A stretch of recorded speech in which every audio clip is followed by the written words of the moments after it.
Just checking if the microphone's working. Everyone's settling in, hopefully.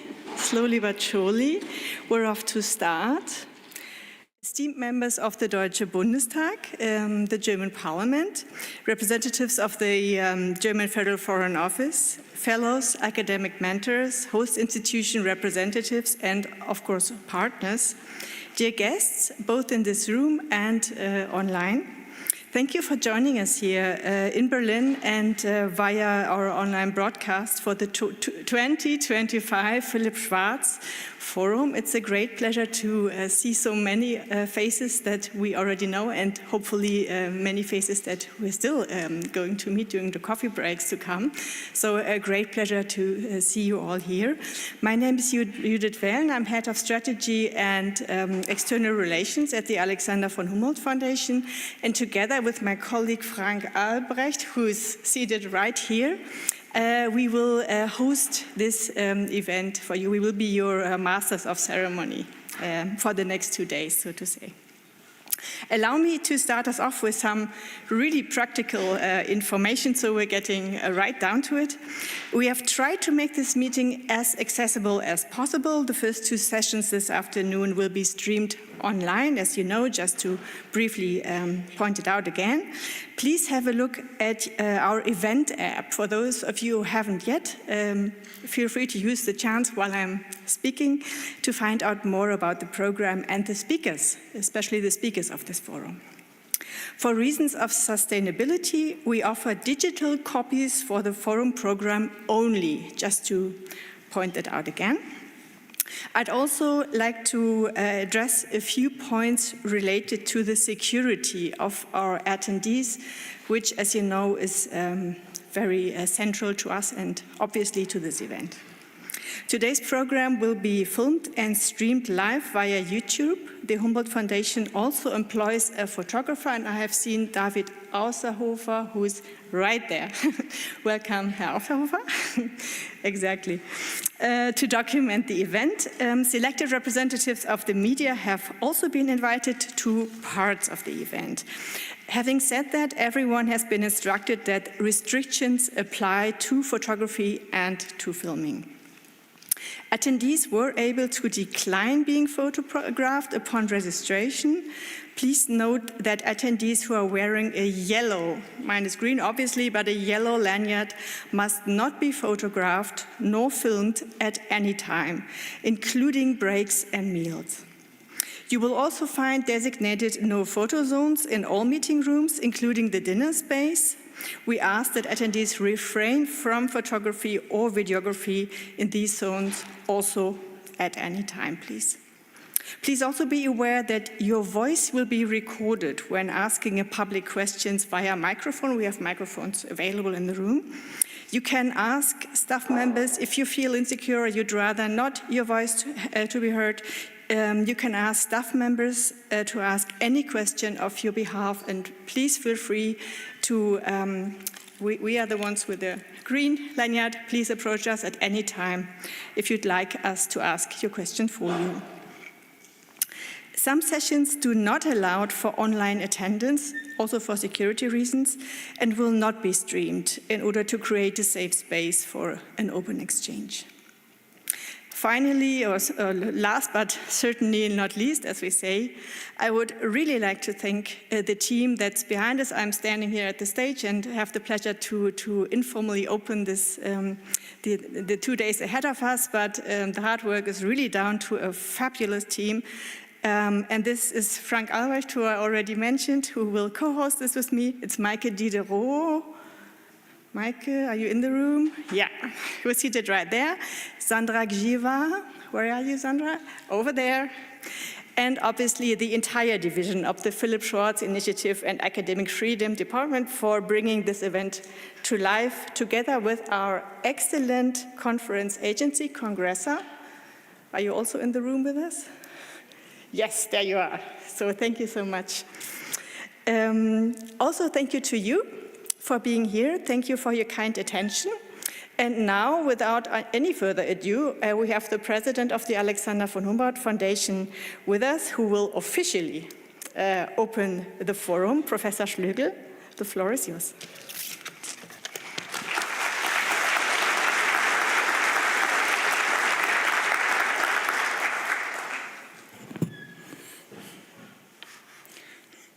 I'm almost doing the same as our conference chair. Esteemed members of the German Bundestag, representatives of the Foreign Office, from the European Commission, and fellows, academic mentors, partners from around the world, welcome here. It is a great pleasure to see so many of you coming here to Berlin. It's inspiring to see so many gathering for this event. You're all committed to academic freedom and the support of at-risk scholars. You might think this is a small part of academic activity, but it's not. It's a very important one, and I will allude a little bit during my welcoming address why this is important. I'm overwhelmed to witness such an extraordinary degree of interest in academic freedom and the support for researchers at risk. That was not always the case. Unfortunately, the world has changed a little bit, and this has now a higher priority than it used to have. But it is a source of strength and motivation to have so many partners and like-minded actors on our side. This is a great representation. Considering the geopolitical developments, and they're ongoing every hour as we are sitting here, things are changing. The ongoing attacks on a rule-based global order and on the state of academic freedom in all parts of the world, we really need to stand together more than ever. Such an event is a good documentation for this, so it's good that everybody can see this. Now, February 24th marks the 3rd anniversary of Russia's full-scale invasion to Ukraine, we all know. A conflict that has forced over 6 million people to flee, including thousands of researchers. The devastation by now is immense, both physically and mentally. Yet amidst the tragedy, we have seen an extraordinary response from the academic community and beyond. The Philipp Schwartz Initiative has significantly increased its support for displacement Ukrainian academics to Germany, thanks to the unwavering commitment of the Federal Foreign Office. I will come back to that later again. Up to now, 123 researchers from Ukraine have been given a chance to continue their career at a German institution with the Philipp Schwartz Fellowship. But in parallel, the European Commission's MSCA4Ukraine program, with an initial budget of 25 million, has provided long-term fellowships to 124 outstanding Ukrainian researchers across the EU. It is remarkable that thanks to a recent expansion of the project by the EU by another 10 million, around 49 additional fellowships could be awarded, and they were selected just last week.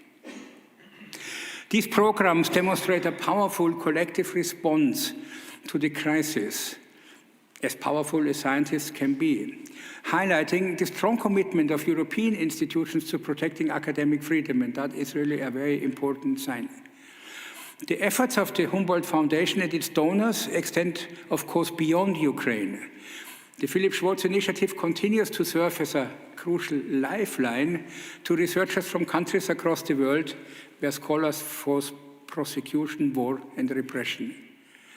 Countries of origin include, for example, Afghanistan, Iran, Turkey, Sudan, and more recently also Russia.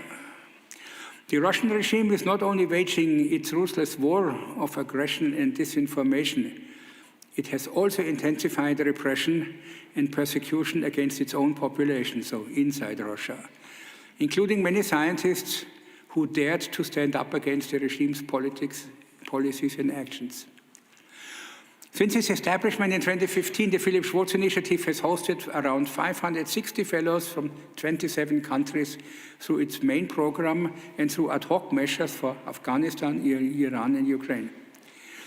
We are happy to expect to award more than 100 further fellowships by the end of the year. So happy is a strange word, because we are happy to support another 100 people who need it, but we are extremely unhappy that it is necessary to be happy. All this is possible due to the robust financial support and continuous advice by the Federal Foreign Office. You will certainly hear more about this in a moment. But we have also significant additional support from the Wellen Foundation, the 𝗥𝗲𝗽𝗀 Foundation, the Stiftung 𝗪𝗲𝗀𝗀𝗀, and private individuals. My sincere thanks goes to all of you who provide support. Foremost, but it is really the continuous and strong interest of the Federal Foreign Office that allows us to work now towards integrating the Philipp Schwartz initiative as a continuous and independent pillar into our portfolio of supporting global excellent science then when it is under threat. And I'm very grateful that we had a lot of conversations with the ministry recently, and I have the very positive impression that this is not a side product that we had begun with about 10 years ago, but this is at the center of our activities to streamline our portfolio. The Philipp Schwartz initiative aims further than just offering temporary refuge. It's about integrating scholars into academic communities and, again, brackets, without brain drain. That is not our intention. And they can continue here their research and contribute meaningfully to their fields, despite the suffered they had to face before they came to here.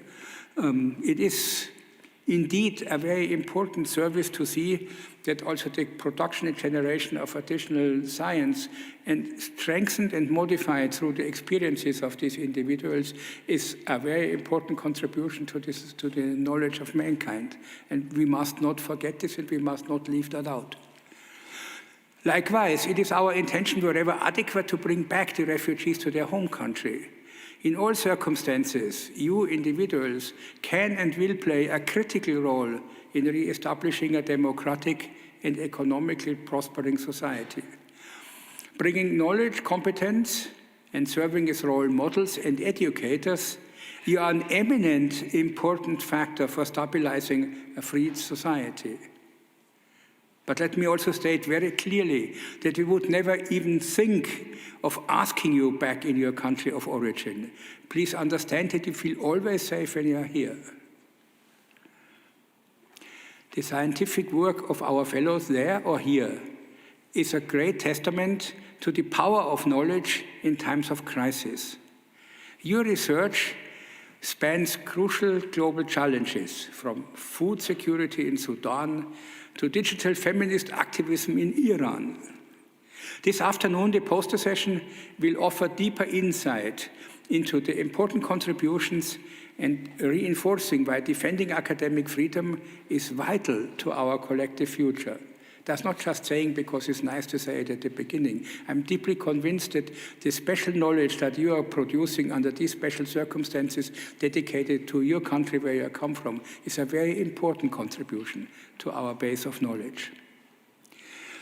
But beyond research, our scholars contribute significantly to the public discourse and policy, offering their perspectives to key institutions like the German Institute for International and Security Affairs, Stiftung Wissenschaft und Politik, or the German Institute of Development and Sustainability.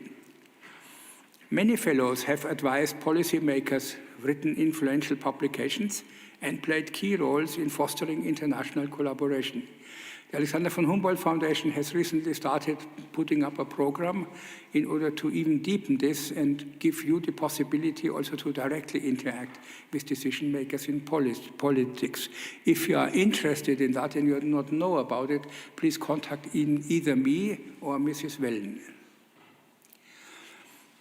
Dear fellows, your resilience and your dedication remind us why supporting at-risk scholars is not only a humanitarian imperative, but also an investment in the future of global knowledge. Let me extend my sincere respect and my gratitude to all of you who have agreed to share their stories, experiences, and viewpoints in exchange with our stakeholders, and as an example, also here at the meeting. You will see immediately what I mean by that. I would also like to thank all our partners in Germany and abroad, without whom none of our efforts would have been effective. The Alexander von Humboldt Foundation alone can only create money, but it cannot create the safe space we need. Researchers and staff members at German universities and research institutes play an essential role in hosting and integrating at-risk scholars, providing institutional support, as well as personal mentorship and community. Very important when you are just expelled from your home community. Programs like the Philipp Schwartz Initiative and the MSCA4Ukraine would not be possible without the commitment of so many dedicated members of the academic institutions across the country and across the continent. Thanks so much for that.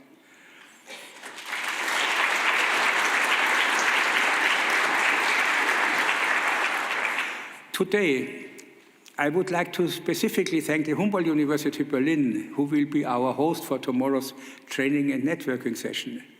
We are happy to be part of its Academic Freedom Week 2025.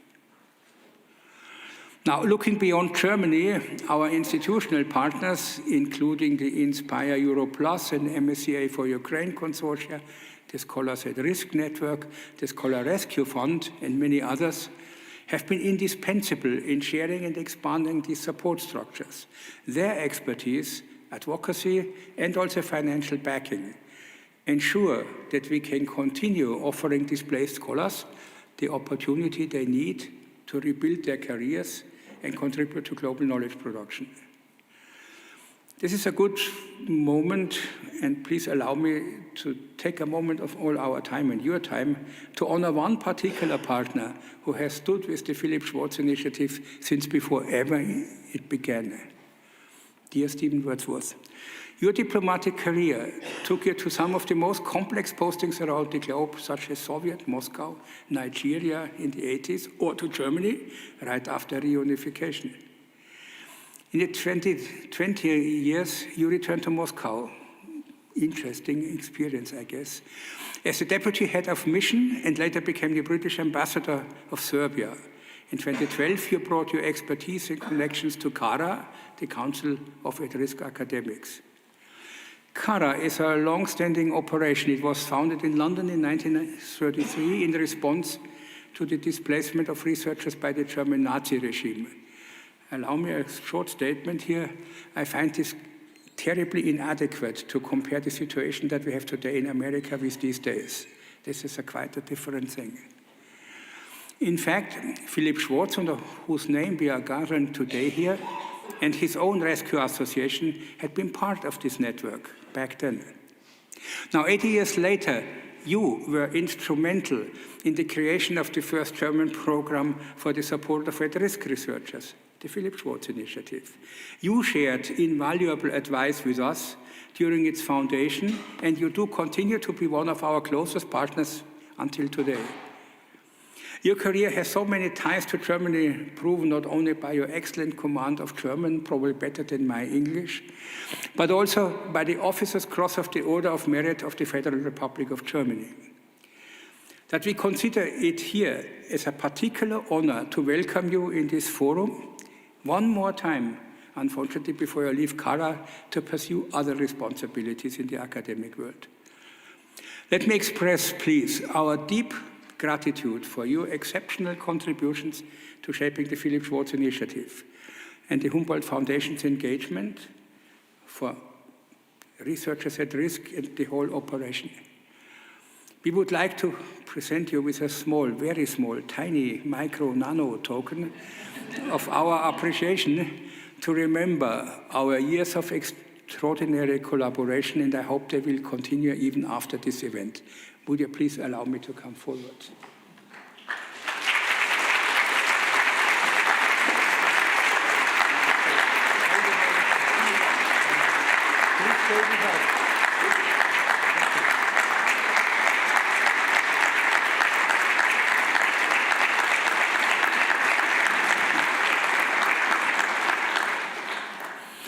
That brings me almost to the end. It's time, yes, 47 seconds. Dear participants, whether we look at the Scholar at Risk Free to Think report, which documents attacks on scholars and institutions across the globe, or the Academic Freedom Index, it's evident that academic freedom is under threat. There are positive signs, not so many, but there are many negative signs, and they are, I think, overwhelming. This threat is not restricted to countries at war or authoritarian regimes. Even in democratic nations, we observe troubling trends. The recent developments in the United States, where individual researchers, students, entire research fields are being targeted by some individuals, I must say, are very alarming things. Yet, as I said, this is not to be compared with what happened before World War II. This is also important while we, as a country, should be a little bit careful when we give advice to other countries how to have to deal with this. Political interference raises grave concerns about the erosion of academic autonomy and freedom. That happens also in this country. Germany has seen attempts to erode academic freedom, showing that also in presently still free societies, we must be really vigilant that also these things don't happen here. We must not lose the freedom of science or the academic freedom in the context of either political clumsiness or authoritarian determination.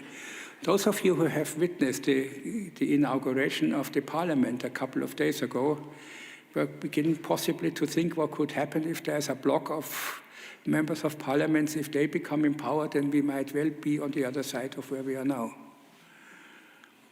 The Alexander von Humboldt Foundation's 2024-28 strategy emphasizes the importance of scientific cooperation and academic freedom as two extremely important cornerstones of scientific quality, creativity, and innovation.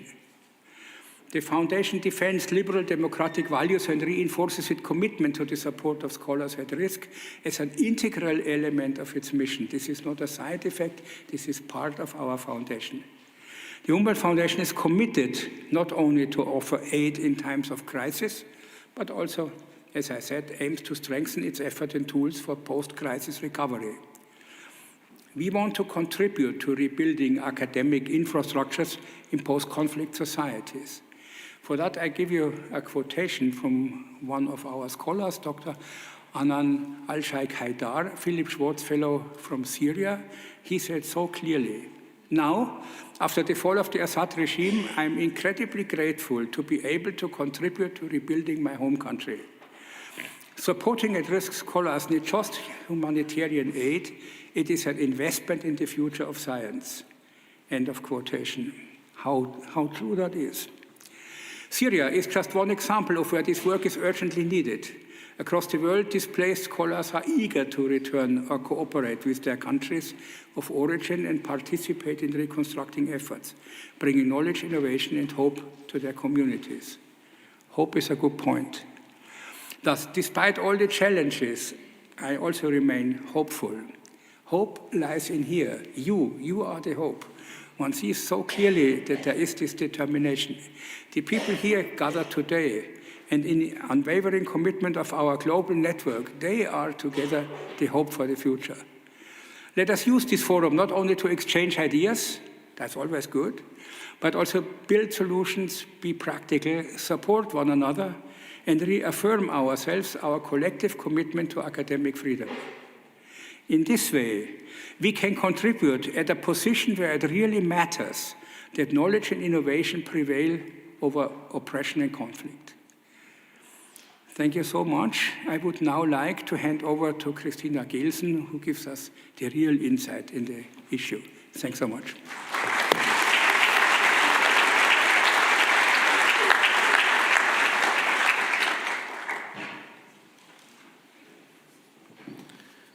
Well, you've raised the expectations very high, but I'll try. Esteemed members of the German Bundestag, representatives of the European Commission, dear scholars, academic mentors, host institution representatives, partners in Germany and from across the globe, lieber Herr Professor Schlögl. First of all, let me add my welcome to all of you on behalf of the Federal Foreign Office. First of all, I would like to pay my respects to the researchers at risk in the audience, to everyone who was forced into exile by authoritarian regimes or armed conflict through no fault of their own, and to everyone who is fighting to reclaim their place in the global academic community after unimaginable disruptions to their lives. But let me also acknowledge those who are not here today, even though they should be. On behalf of this last group, I would like to mention Dr. 𝗥𝗲𝗽𝗍𝗄, the renowned Azerbaijani economist, anti-corruption and human rights activist. He is kept from starting his Philipp Schwartz Fellowship at the Technical University Dresden due to a ban on leaving his country. His case is not unique. Many academics, human rights defenders, and journalists are being held back at impassable borders in precarious transit situations or in wrongful detention as we speak. The Federal Foreign Office has been committed to the support and protection of civil society representatives for a long time.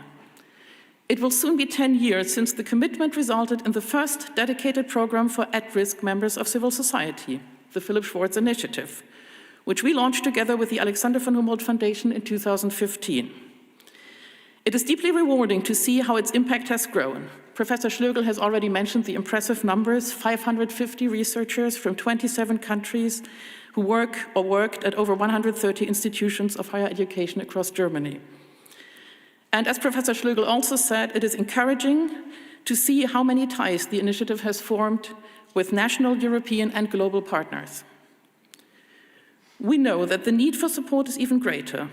We therefore appreciate all the more that the initiative continues to be a central focus of the Humboldt Foundation's work, as Professor Schlögl just stressed. I would like to thank you and all of your colleagues at the Foundation for your great commitment, which makes a decisive difference in the protection of academic freedom. Your work is science diplomacy at its best. Since the launch of the Philipp Schwartz Initiative, the Foreign Office helped create other programs for at-risk civil society groups. The 𝗙𝗲𝗻𝗀 program for students at risk at the German Academic Exchange Service, the 𝗙𝗲𝗵𝗲𝗍𝗏 initiative for human rights defenders, the 𝗪𝗏𝗏𝗏 initiative for artists at risk, and the Hannah Arendt initiative for journalists at risk. While these programs all address different needs and objectives, I think it is fair to say that they all have a little bit of Philipp Schwartz in them, because the experiences that the founding of the Philipp Schwartz Foundation were made during the founding of the Philipp Schwartz Foundation were instrumental in putting these other programs into practice. Nobody here needs to be reminded how relevant this work is in our time. Academic freedom is at the heart of a free democratic society. It is therefore extremely worrying that safeguarding academic freedom and supporting scholars at risk has become an even greater challenge as authoritarianism is on the rise and liberal democracies are increasingly under pressure. As Professor Schlögl said, we now see challenges to academic freedom, even in established democracies like the United States. It has been over 3 years since Russia's full-scale invasion of Ukraine began. Russia's ongoing war has caused devastating loss of life, immense human suffering, and widespread destruction across all regions of Ukraine. Many of you here in this room, as well as your loved ones, have been directly affected by this war of aggression. And I would like to reaffirm our solidarity with you personally and with your country. We must not stop at providing refuge. We must help prepare for a future in which sovereign Ukraine can rebuild in freedom and security. We must do what we can to help the Syrian people achieve true freedom.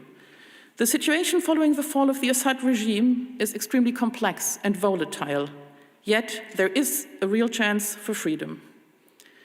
This is why the Foreign Office sent a delegation of representatives from the German Academic Exchange Service, the Goethe Institute, the German Archaeological Institute, and the Humboldt Foundation in the person of Frank Albrecht to Syria in early March.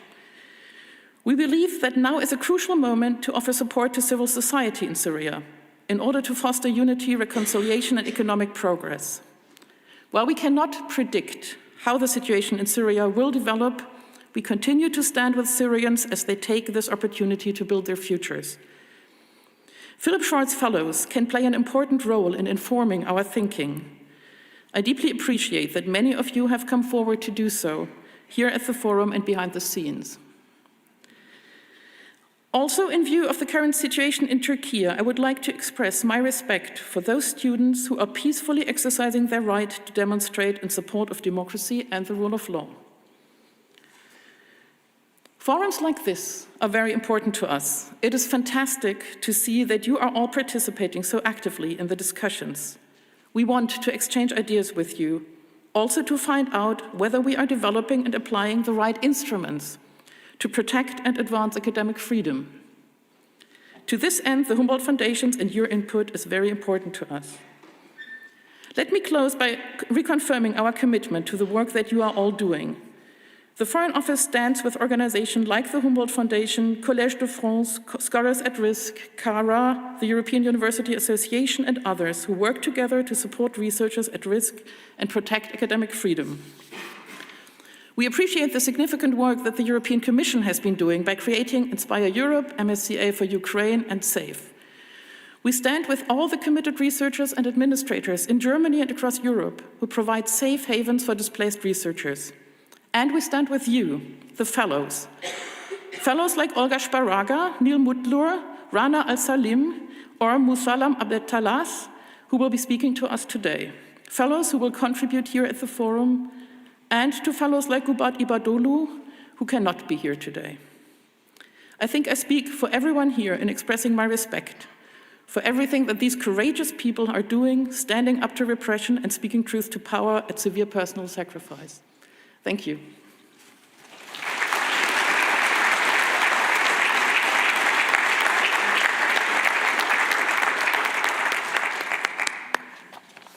Thank you so much, Frau Gehlsen, Herr Schlögl, for the kind welcome to this event. It is now my great pleasure to introduce the first panel, so we're getting right down to it. The first panel will examine how and why researchers become targets of repression, and will also discuss resistance against restrictions. Christina Gehlsen, as well as Professor Schlögl, have pointed to that. Restrictions to academic freedom presented by two amazing female scholars from Turkey and from Belarus. And I'm very happy and privileged to ask Dr. 𝗪𝗏𝗏 and Dr. 𝗥𝗲𝗽𝗿𝗏𝗏 to the panel. Please join us. And also 𝗪𝗲𝗍𝗍𝗪, my colleague 𝗪𝗲𝗍𝗪, who will chair this session. And I see that you're coming up. A very warm welcome to you.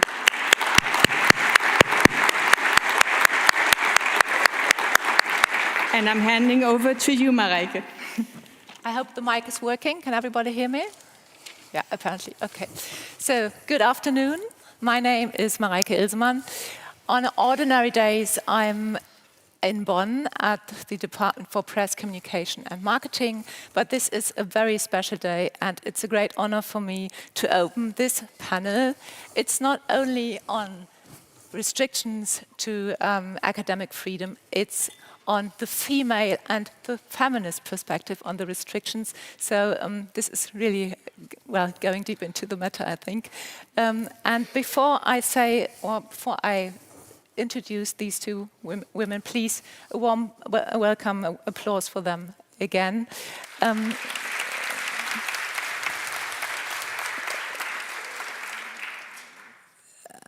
To my left, we have 𝗥𝗲𝗽𝗏𝗏𝗏. She's a philosopher from Belarus. And to my right, we have 𝗪𝗏𝗏𝗏, born in Ankara, Turkey. Before introducing you a bit more, if you take a look around in the audience, I think being here, we could say that you are representing irrefutable truth.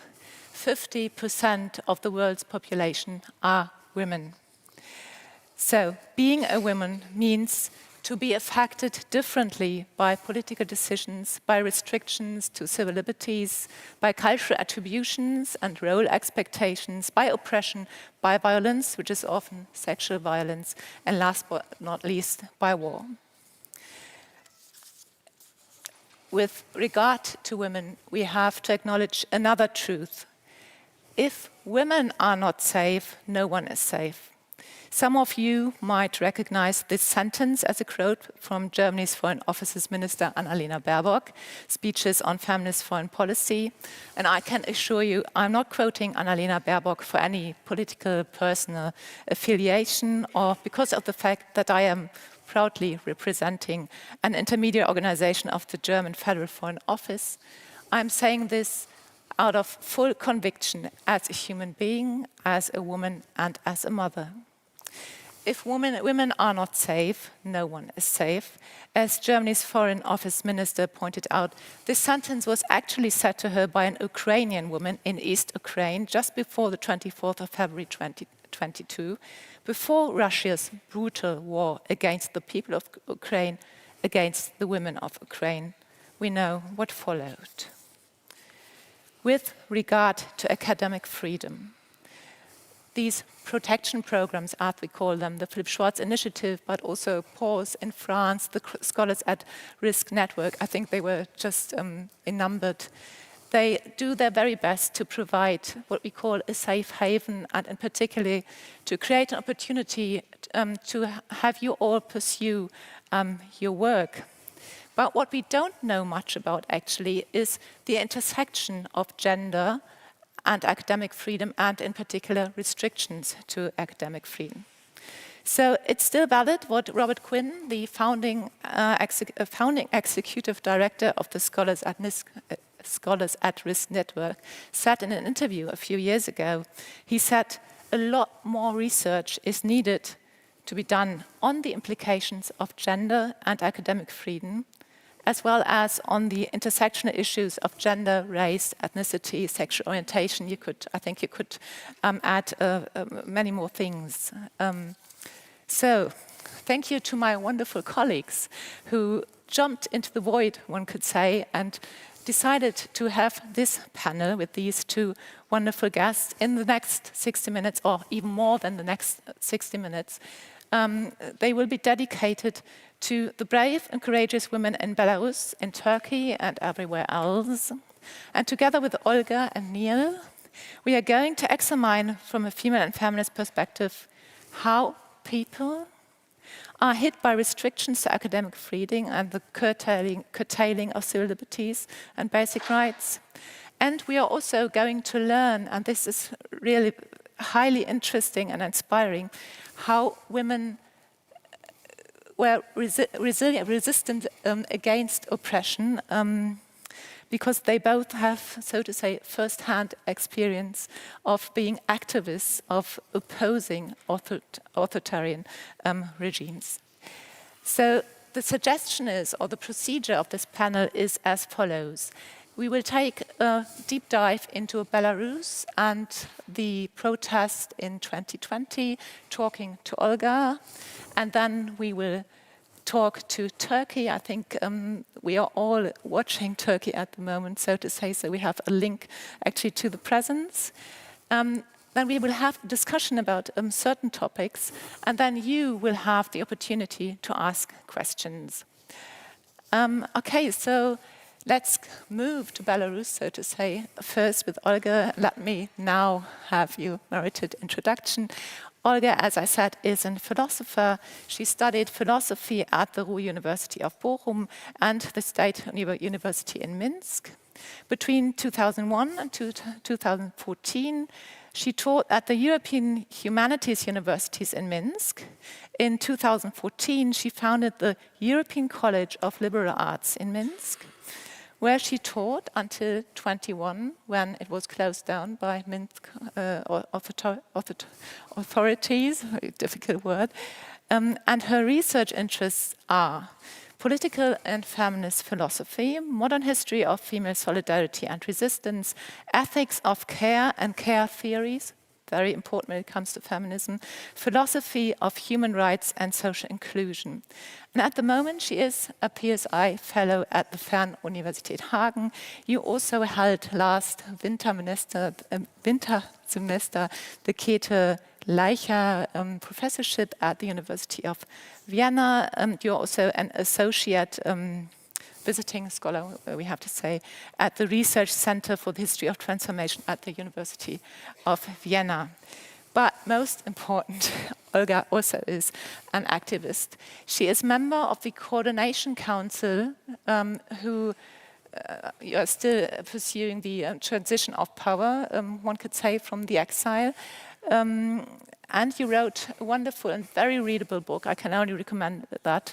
The Revolution Has a Female Face, alluding to Svetlana Aleksandrievich's book on female experience during the Second World War. So you went through the protests in 2020, and we have to say that they belong to the strongest and long-lasting protests of the last 15 years in more than 100 countries. So we have to go back to 2020. It was Łukašenka, who was often dubbed the last dictator of Europe, was running for, I think it was his 6th or 5th presidential election. The opponents were put into prison, but then 3 women got on the stage, so to say, and they took it up with Łukašenka. And I think we have prepared a picture, so you could see them. Svetlana Tikhanovskaya, I think you're better at the names. Just please tell us what happened in August 2020. Yeah, thank you for this introduction. Thank you for inviting me here. Thank you for coming. I'm honored to participate in this discussion. And I also think that I'm only one of you, of those who fought and fight for democracy in their country, went through repression and cannot return to their country. And if I speak 2 words about this protest in 2020 in general, then it was the first time in Belarus, such a big protest, and they were anti-authoritarian pro-democratic protest, and according to 𝗙𝗲𝗶𝗵, the pro-democratic mobilization in Belarus in 2020 ranked among the 15 largest and longest mobilization among more than 100 countries in 50 years.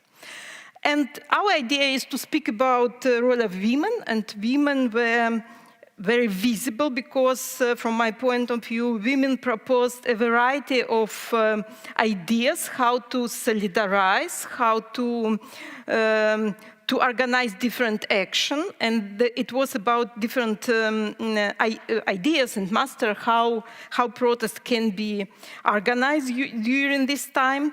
And before presidential election in August, women showed that they can propose these ideas. And first, Maria Kolesnikova, who is now political prisoner, sentenced for 11 years and tortured in colony. First, she was visible in June 2020 because she supported one of the candidature for this election, 𝗥𝗲𝗶𝗃𝗀𝗃. He had, in this time, 200,000 voices, supporters, and that because he was arrested. And then another woman, Svetlana Tikhanovskaya, she decided to take part in this election because her husband, well-known blogger Sergei Tikhanovsky, was arrested as well. And then in July, Svetlana Tikhanovskaya decided, I will take part in this election because I love my husband.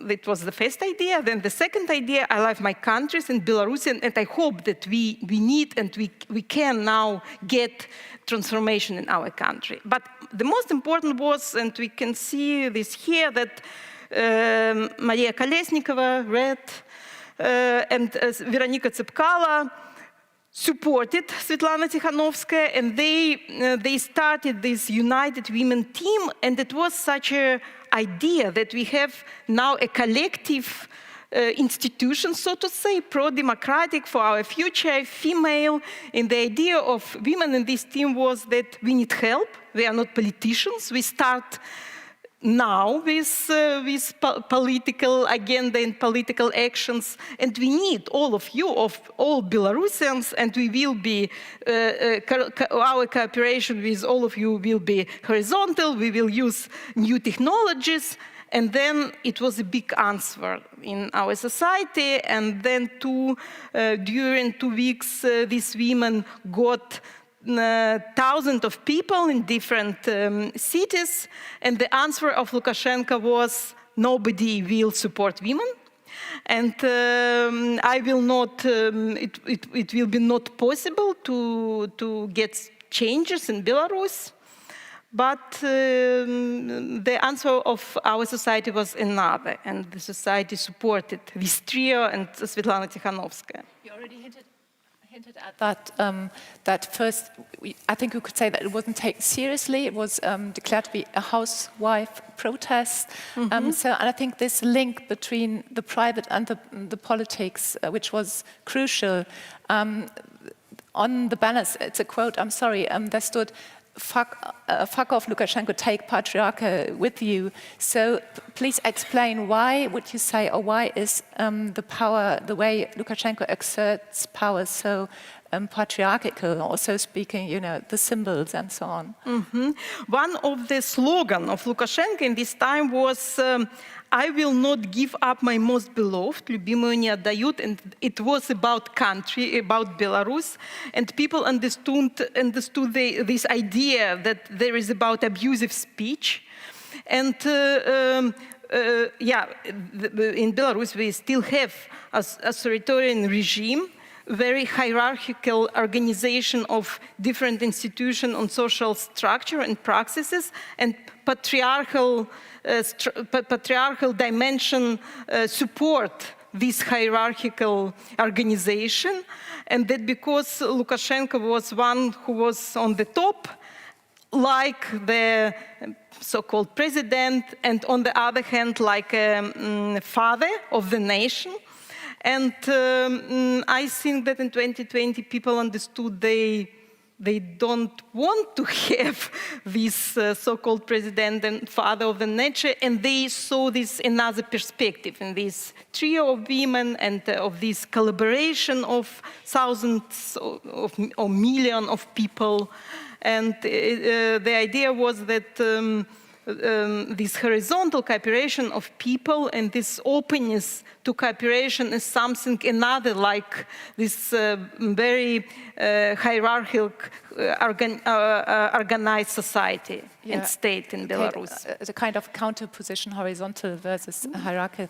I think if we move to the next picture, what impressed me most at the time were these iconic figures that represented the protest. I think this is 𝗥𝗲𝗽𝗿𝗃𝗀𝗃𝗀𝗃, and she always, when confronting policemen, she said, I'm just having a stroll. 𝗥𝗲𝗽𝗿𝗄 in Belarusian probably, and Russian too. So please could you tell us about the iconic graphical form of the protest? We get this new figure after election because election was fraud and the protest broke in response to the unprecedented violation unleashed by Lukashenko. Through the first few days following the election on August 9, 2020, and then it was the situation first, the protest at the night, and it was first not so many people, and we needed new ideas, and then we get this first chain of solidarity organized by 250 women. And I think, and how these women described in interviews, they are ready not only to participate in politics, and they had the understanding they can do something, because this trio of 𝗪𝗏𝗪𝗀𝗀𝗃𝗀𝗏, and 𝗣𝗲𝗀𝗀𝗀𝗀 were very inspiring. And then they decided they can, but also that they can subject their bodies to buttons in this situation. And this chain of solidarity were about peaceful protest, and it was very important for our society because we didn't have experience with protest, and people were they had a lot of fears. And this idea that we can make this chain of solidarity, we can organize very different form of protest with flowers, with people from different social groups.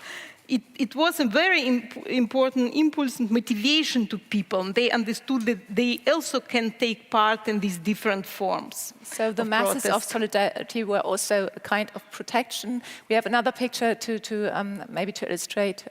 That's her again fighting the Omon security people. There are also pictures of women laying flowers and presents in front of huge phalanxes of harnessed policemen. And actually, people were detained. I think during the months that followed, 1,300 people were detained, and we know now that torture took place in prison. So, nevertheless, the violent list, as you said, had an impact. Let's move or take a look, because we are talking about academic freedom, to the universities.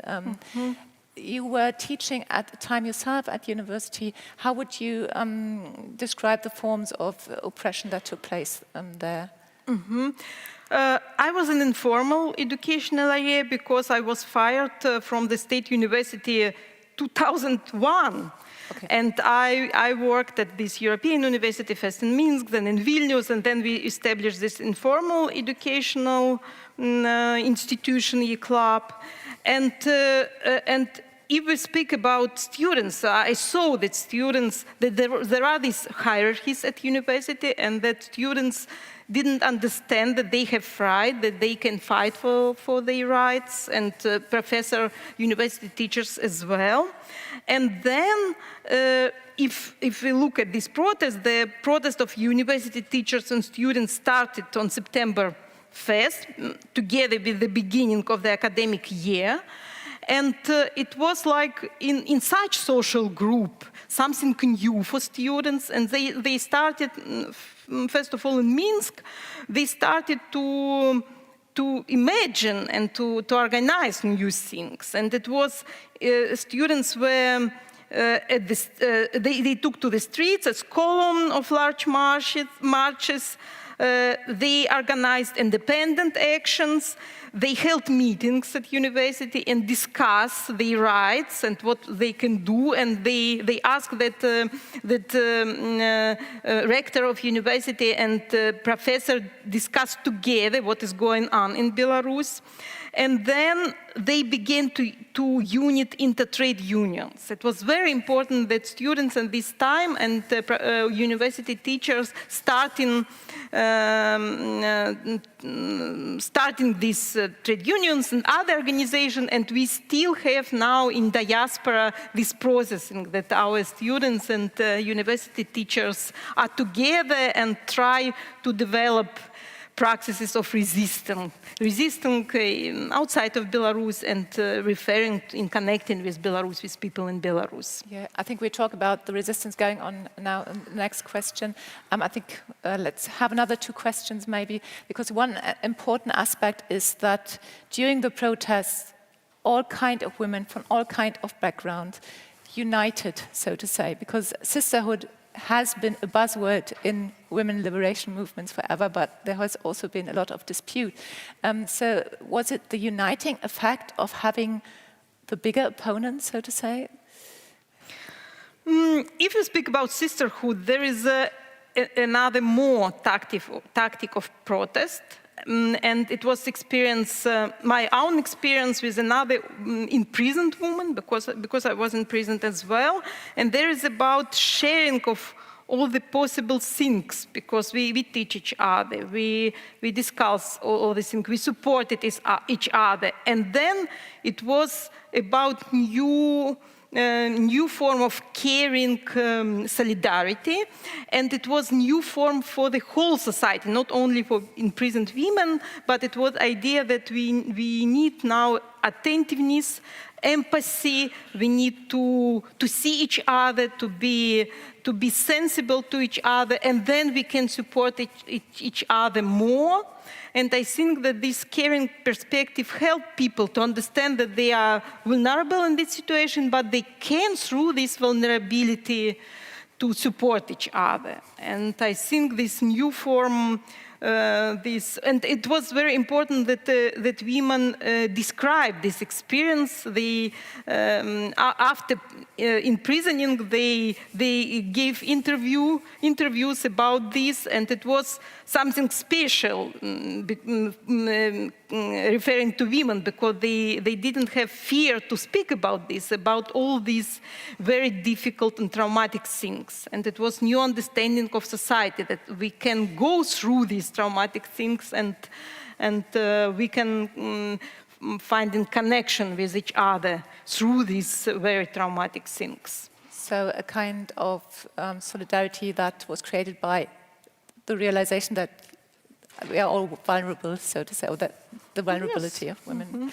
As already indicated, so many people had to leave. You left the country after you were detained twice, I think. What about, you call it weak resistance. We know Lukashenko is still in power. How do you look at Belarus today and on the 𝗥𝗲𝗃 community in the Baltic states? I think many people are. Yeah, I would say that we have now a new situation after escalation of Russian war in Ukraine, and in 2022. And for Belarusians, for pro-democratic Belarusians, inside Belarus and outside of Belarus, is very important to develop different solidarity actions and different form of supporting of Ukrainian people. And we still have such action of solidarity inside of Belarus, and people get then, I don't know, the days or years in colonies and in prisons. And big resistance. There is about this different things which people can develop. There are interviews with imprisoned women, for example, and they describe which different ways they find to support each other in prison. And in underground, of course, people develop these weak resistant forms. It means they don't want to be mobilized by regime. They try not to. They try to to support each other, but also to show that they still have this strong, vulnerable, strong to resist the regime, and They don't have possibility to show this in the public spaces, but they are looking for new spaces, not only in the state, but forest is, for example, now small cities in Belarus are places for such a connection and supporting of each other. And I would like to mention that we have now at least 1,300 political prisoners in Belarus. And what is also important, that human rights organization Vесна recorded that people are detained every day. For example, in February, only in February, at least 656 cases of politically motivated repression, including detention, searches, stemming from criminal and administration prosecution, and at least 352 individuals were subject to rallying and administrative cases. And in this line, we have such a trend for last 4 years. The average number of political detentions per month is about 310. So we can conclude, or we know, you telling us that civil society in Belarus is suffering, and at the same time there's some kind of underground movement, solidarity movements, which would be hopefully be ready to take over if the happy moment comes? Yeah, we hope so, and we have this crisis, and Lukashenko can only have this violent strategy, that because there is about detention every day, every month, and people, they can't go to the public space, but they are against, they resist, and that because there is such a big crisis in our country, and in diaspora, of course, we try to be together to develop our new vision of Belarus. So thank you so far taking us to Belarus. We keep in mind what you said, because maybe we'll find some parallels to Turkey. So let's turn to 𝗪𝗲𝗻𝗆. Thank you for being here. As I said, you were born in Ankara. You are a social scientist, but you are also an occasional journalist, a TV programmer, and you're a consultant for civil society and art projects. You completed your PhD in comparative gender studies at the Central European University in Budapest, surprised to read that, with a thesis on everyday lives of forced migrant Kurdish men in Istanbul. In February, and this I won't pronounce that correctly, 𝗪𝗲𝗃, you were expelled from the 𝗪𝗲𝗃 University in Istanbul from the sociology department by the university administration because you had signed a text which was called "We will not be a party to this crime." We will talk about that in a minute. So you had to leave Turkey and you were invited to the Humboldt University, to the Department of Pluralism and Social Conflict, and there you were a visiting researcher and lectured for 5 years. You are a PSI alumna. Currently, you are in Leipzig, a senior researcher for the study of religion. Yeah, that's correct, for the study of religion, and a researcher at, is it called 𝗥𝗲𝗽𝗿𝗄𝗃? Yeah? Program of the Transregionale Forum in Berlin. And during the last 20 years, I think that's important to know you have conducted research on Kurds, on forced migration, on gender and citizenship. And I strongly recommend to visit Neil's webpage because there you find many interesting essays, both on her work as a researcher on Camelist feminism, for example, but also journalistic pieces, which I found very interesting to read. You call in-betweenness, probably many of you share this experience, your home, and so to say, you live in the transnational space between Berlin and Istanbul. But now we will also return to Turkey and talk about the women's role. And maybe we should start about 10 years ago, the Gehlsen Park protests. The women played an important role. Could you give us an impression how that worked out, how they did it? Thank you. I will come to Gehlsen, but first let me thank you once again to Philipp Schwartz Initiative, to 𝗏𝗏𝗃𝗏, to Alexander von Humboldt Foundation, and to Federal Foreign Office, because I think it's been now the 9th year that I've been here, and I see new faces of friends and old faces. So it's good to be here, to feel the support and to feel the possibility of creating a creative transnational space together. This is very important. And you mentioned about the CEU. Let me start by, just before Gehlsen, I mean, I was a graduate of gender studies at Central European University. And 6 months after I was kicked out from my head of department of sociology at one private university in Istanbul, Orban kicked, let's say, my university that I graduated from Budapest, from Hungary. So this is the moment that I realized that not only my academic research thoughts and acts in Turkey as a scholar, but also one of the knowledge places which shaped the way I are being under threat, and this is the result of a rise of authoritarianism in our era, and which was well put by the previous guests very well. That I mean, when we first arrived here, it was only.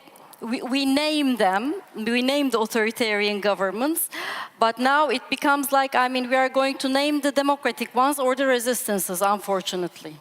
I mean, even as Professor Schlögl puts, I mean, even in Germany, sometimes we feel that this is the case. So why I am emphasizing this gender department, and why because I realize that gender, I mean, as many scholars say, is a speak of a categorization of humanity, both in an intersectional way and in an integrated way. So once you focus on the gender studies, you not only focus on women and men with different sexual orientations, but from groups of people with different ethnic, religious, ideological backgrounds. So this is a huge threat, of course, because you started to tell truth to the power on their face.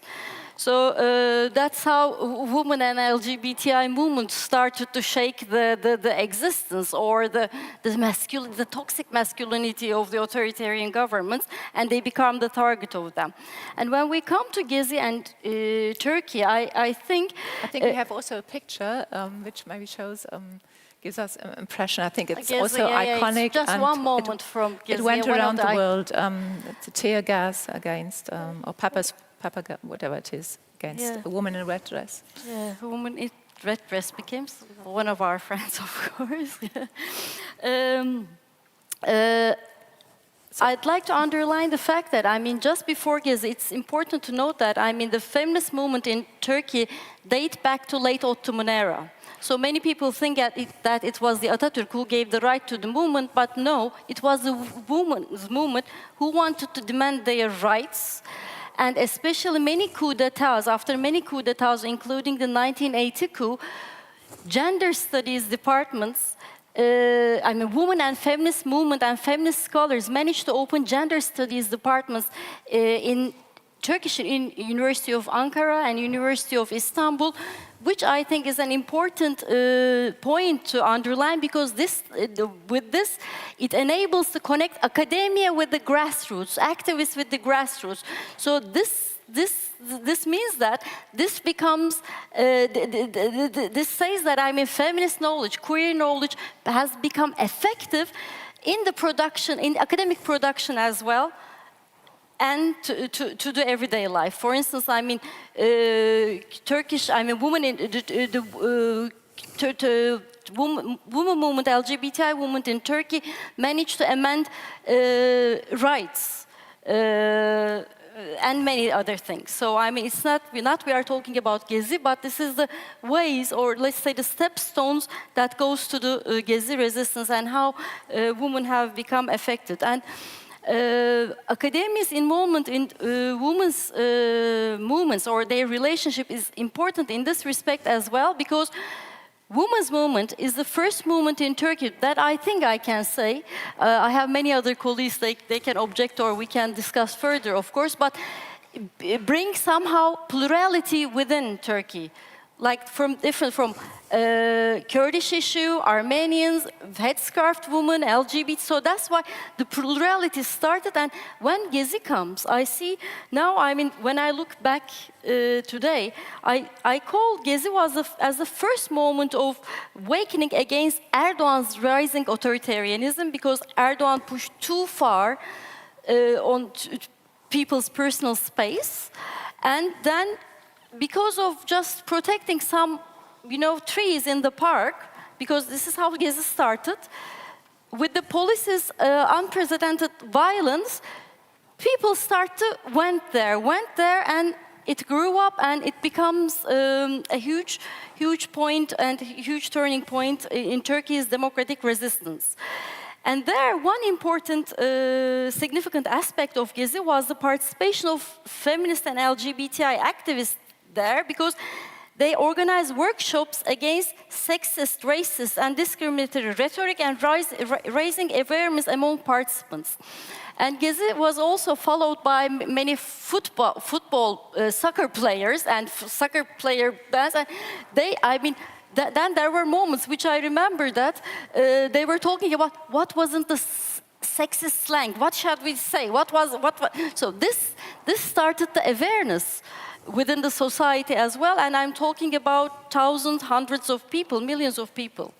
So I think in this respect, Gezi and this involvement is important. That's what I find. And that so was 2013, if I'm not wrong, so to say. 2013. Yeah. And I already mentioned the petition you signed, We Will Not Be a Party to This Crime. That was in 2016, and it was followed by a government purge, an all-out purge, we have to say.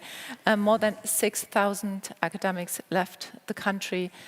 What was the reason? And just maybe you can share your experience, what happened. Okay, this 6,000 or more. I think around 9,000 academics were purged from universities, but these are the two critical dates followed by one and another. I think, I mean, it's not only me, but I mean, we signed a petition as 1,128 scholars. Then when Erdogan oppressed us, the number increased. So when Olga was mentioning about this fear, I just remembered that I think it's very important to realize that I think the courage is contagious as well. Contagious, it was the word, right? Contagious, Contagious. right? Contagious, sorry, contagious. So I think this is important because you know that you are right. And we are talking about thousands of academics who are from different, even political ideologies, backgrounds, and with different disciplines. And we weren't a group or anything before that. We just signed a petition. This is the lamest thing that I did in my life as a resistant. I mean, so, but then it turned out that we become the targets. And I think this is also one of the critical turning points, because Erdogan just, you know, with this act, targeted all of us. And why did we do this? This is also important. The pro-Kurdish Radical Democratic Party in 2015 passed the threshold in the elections. And by passing this threshold, Erdogan loses its absolute majority in the parliament, which means that Erdogan lost his absolute power. And then he decided that these elections are bogus elections, which is not truth. And then he carried on many violent attacks and huge security operations in the Kurdish regions, which include prolonged curfews, demolition of entire neighborhoods, and mass killings of the civilians. And this petition was telling, by the academics, telling that we are not part of your crimes, and we want you to obey the local and the international law on human rights and all the laws. And of course, this took his attention. And in 2016, there was this coup in Turkey.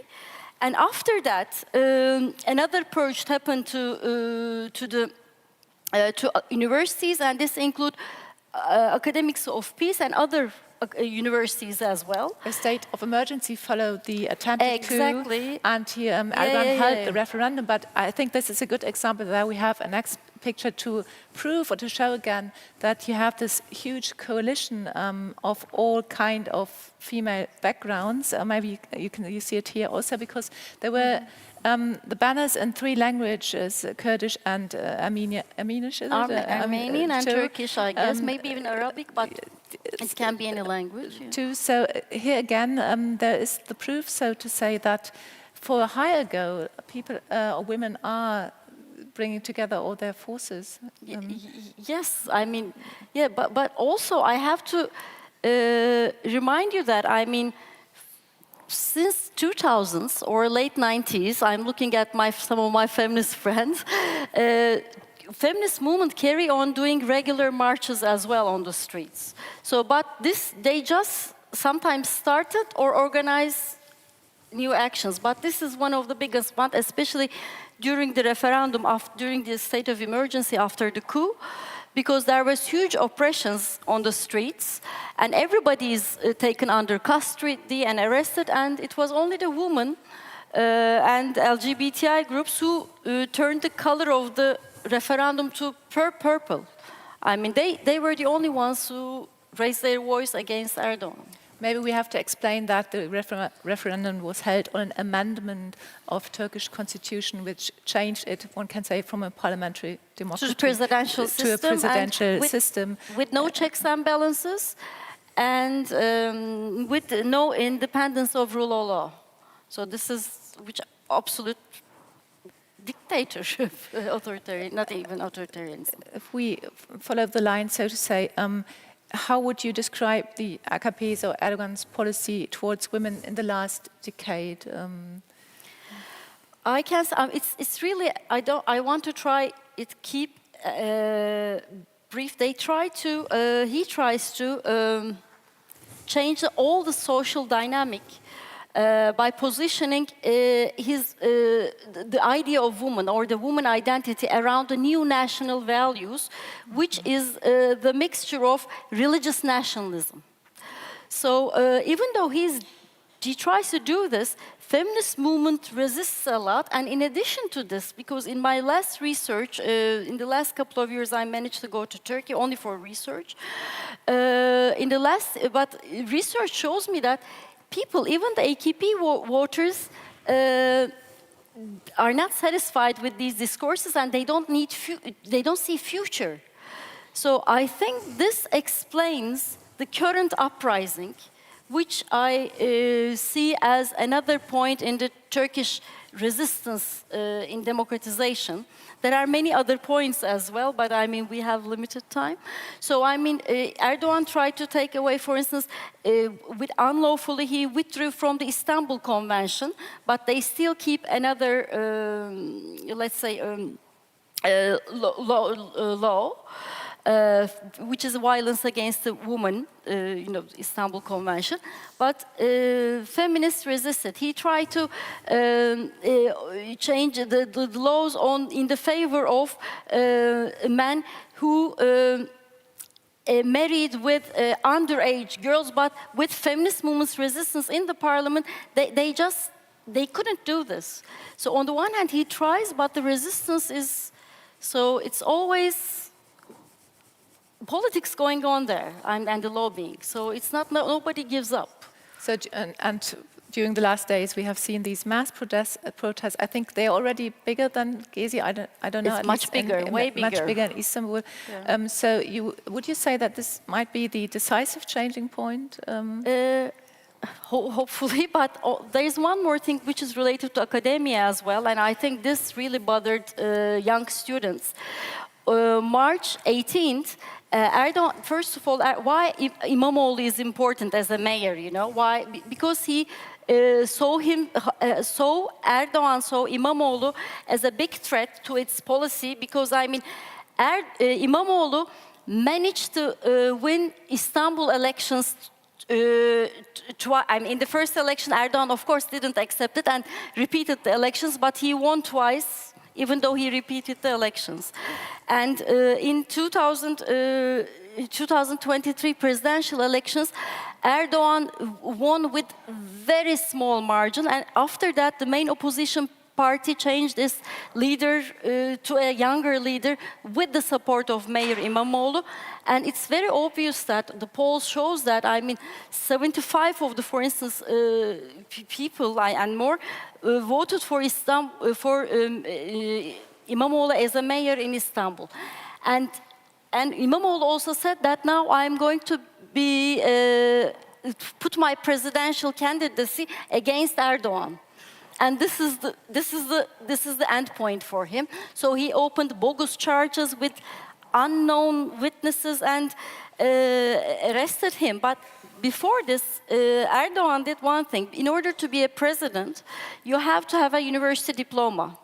But even though Erdogan's diploma is still suspicious, this is the other thing. He started to say that. İmamoğlu's diploma, which he, had it 30 years ago from Istanbul University, it's cancelled. I'm going to cancel them. It's not legal. What is not legal? And then on March 18th, with the oppression, Erdogan oppressed an administrative body of the university and declared that, they cancelled 28 diplomas, which include one of the deans of Galatasaray University who did her PhD at Sorbonne. So all of a sudden, students see that they lose their diplomas, university BAs. So this is the point that where university students first started with the boycotts, and then, for different from Gezi, CHCP, the main opposition, managed to follow them and organize it. But of course, there are still many ways to go, because as this is way bigger than Gezi, it's also with different ideological groups, but feminists are still on the job to declare 2 points.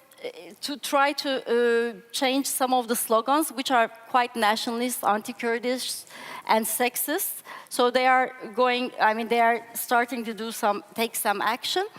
But plus, tomorrow, or today, they are going to walk and make big campaign against sexual abuse, violence, and torture to the university students and everyone who got arrested unlawfully. They did nothing. They are just doing their constitutional right.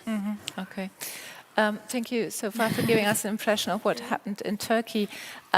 We wanted to discuss about the parallels. I think we have already heard that women can live solidarity when there is the need to unite, so to say. What about men? Because you said that, of course, it was not only about the emancipation of women, it was about the emancipation of an entire society. What would it take to act as a united society? Or do you see these parallels between Turkey and Belarus? Yeah. I support Neil's idea that if we speak about women and feminists, we have all the time very different women, but feminists like a part of these women in every country, everywhere now.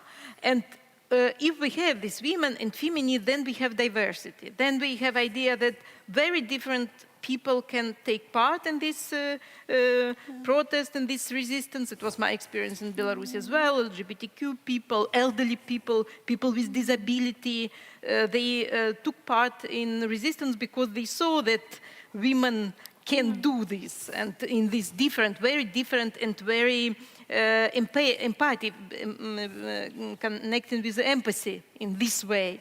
And I think that we need to speak about solidarity today like intersection of solidarities, not about one form of solidarity, but different form of solidarities. And there is a feminist idea that our today forms of solidarity is solidarity in difference, with difference.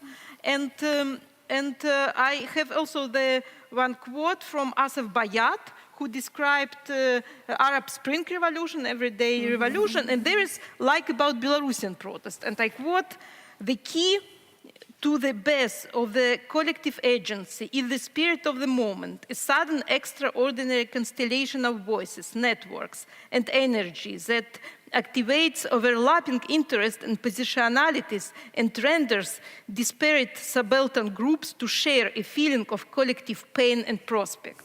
And I think this connection, there is moment, and then the people who have this collective feeling of pain on the one hand, and of prospect, they need to have this. Neil said also, described this also from this perspective, that our authoritarian regimes don't have this prospect. And we have the moment when people understand that they are vulnerable, on the one hand, on the other hand, they all together, they can develop this prospect and these hopes. And I see this, I find this in different texts about the protest at the beginning of 21st century and different countries. And I heard this now from the speech of Neil. You obviously agree. I agree, yeah. I said in the beginning that we still have this knowledge gap as far as the intersection of academic freedom and women are concerned. If we look back at the ways academic freedom were restricted, would you say that women and men were hit equally? I mean, it never is. I mean, even the microphones, I mean, now we are having, I think, took the standard of a man's head. So it's large, it cannot be properly done. So it's never equal, okay? I mean, so this, but on the other hand, this is the fact. That's the place we live in. Okay, it's egalitarian better, it's good that we have our own toilets, etc. This is good for the last century, but it's still visible and there, we know it. But in Turkey, I think we can say this one. I mean, I don't want to be unfair. The petition signed, I think I don't want to give wrong numbers, but many petitioners were women, and many of them are feminists. And I can say that many of the men are aware of, I signed the petition, are aware of what is feminism, and some of them are, I don't want to, how can I say, discriminate them. They know what's, so this is, I think it's more about a mentality. For instance, I mean, one of the reasons, I think Olga, following up what Olga said, authoritarians, dictators, they don't like plurality and unity. Or let's say the united plurality, let's say. Because I think this is why also İmamoğlu got attacked. Because İmamoğlu, made some, in Istanbul, in order to gain some neighborhoods, some districts, they made coalitions with the pro-Kurdish Radical Democrat Party. And in this party, we know that in Kurdish women's movement, it is one of the leading women's movement. I mean, now we heard the 𝗙𝗲𝗻𝗀 Azadi slogan from Iran, but the Kurdish movement was the creator of it. I mean, or let's say they collectively created, but I've been hearing it in the last 20 years from my Kurdish friends. So why I'm telling it, I mean, it doesn't matter who created it, but I'm talking about a very strong existence of one feminist group, and they are doing coalition with the Kemalist, the founding party, which is not supposed to do anything with the Kurds. So it can be either feminist or other democratic, because I mean, you cannot have democracy without having a proper feministic perspective, because you have to include all. So with the plurality, and I'm talking about not radical exclusionary feminism, but I'm talking about a highly inclusionary, intersectional, imbricated feminism. It's good that you mentioned that there's some form of contradiction. Being a feminist means being one-sided in many terms, and being a Democrat means to arrive at a consensus, which is difficult, as we all know. You as a philosopher, how would you see that? Please give us another insight to this plurality concept and having the goal of achieving equity, rights of abortion, and so on, all these rights that unite feminists. And how it is connected with... plurality and democracy. And democracy.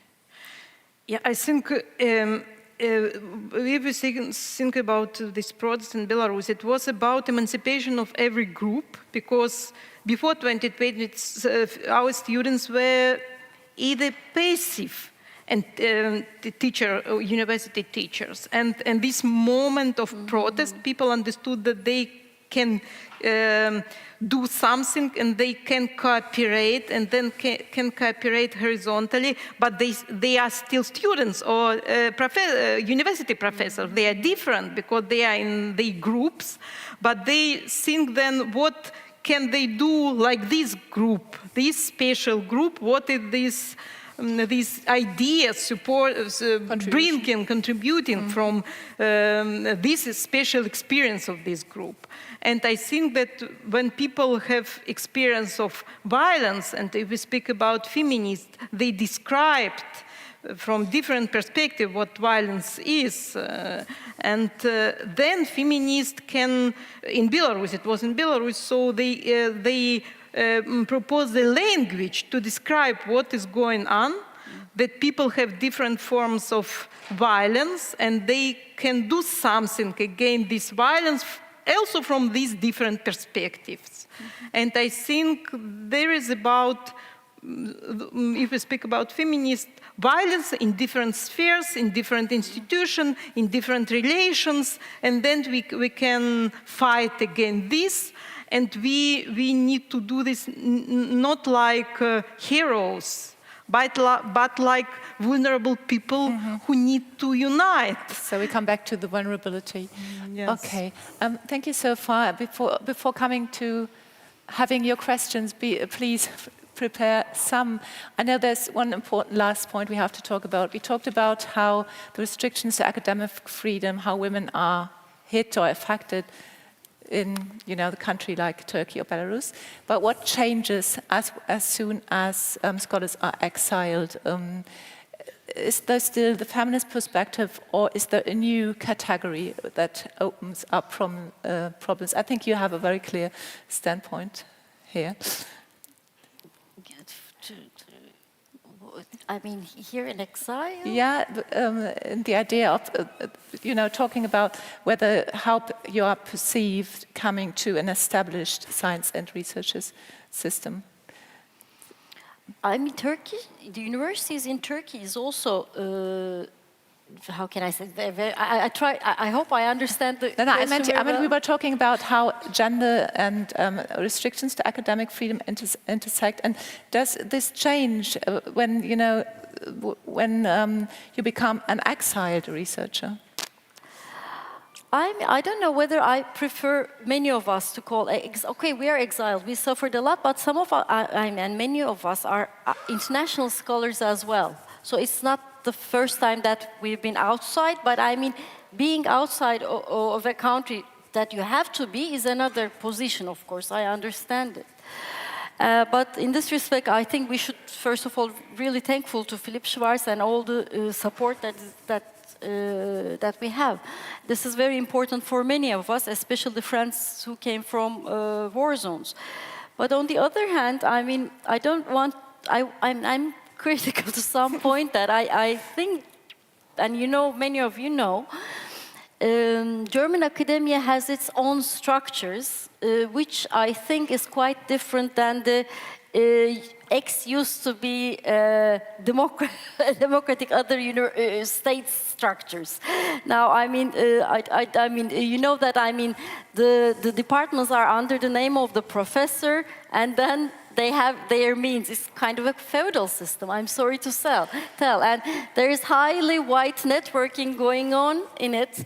And I'm sorry to tell, but I mean, I also managed to find jobs. Now I'm jobless, but affiliated with Leipzig.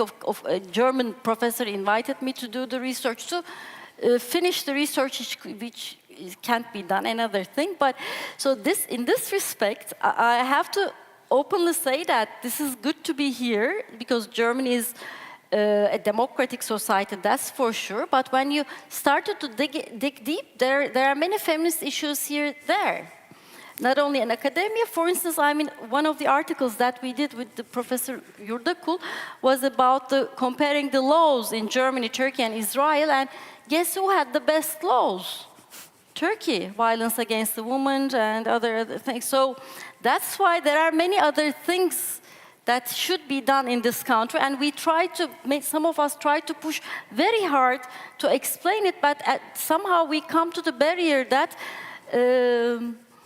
I don't know whether we are managed to change the country now we live in as a prospective citizens, or so I hope we can contribute to do a better world. I mean, that's it. It's not only the Germany, but now everywhere is going. And I'm very worried about, for instance, about the abortion law in Germany.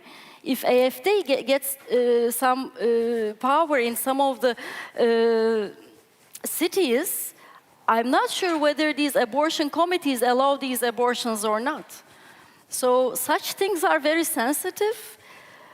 But I think there are many ways to be done. So if you're a critical thinker and an activist, there are many things to be done all around the world, not only in Germany. But thank you for this contribution, because I think what you mentioned, that there are also feminist issues, maybe that inspires you too for your questions. So I think you all have in the lines, there are micros. If you're sitting in the first 3 lines, please switch on the micro. And there are also my colleagues who have hand micros who would come around and take your questions, and I think Olga and Neil are happy to discuss and to answer them.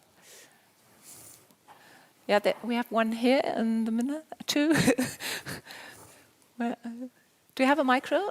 Yeah, so you could just switch it on. Yeah. Can you hear me? We can hear you. Just. Yeah. Thank you very much. Very interesting. My question is about the limitation of women, restriction in Turkey. Is this based on authoritarianism or based on religious ideology? one. For example, I want to bring example of Afghanistan because I don't want the women in Afghanistan shouldn't be forgotten in such kind of big meeting.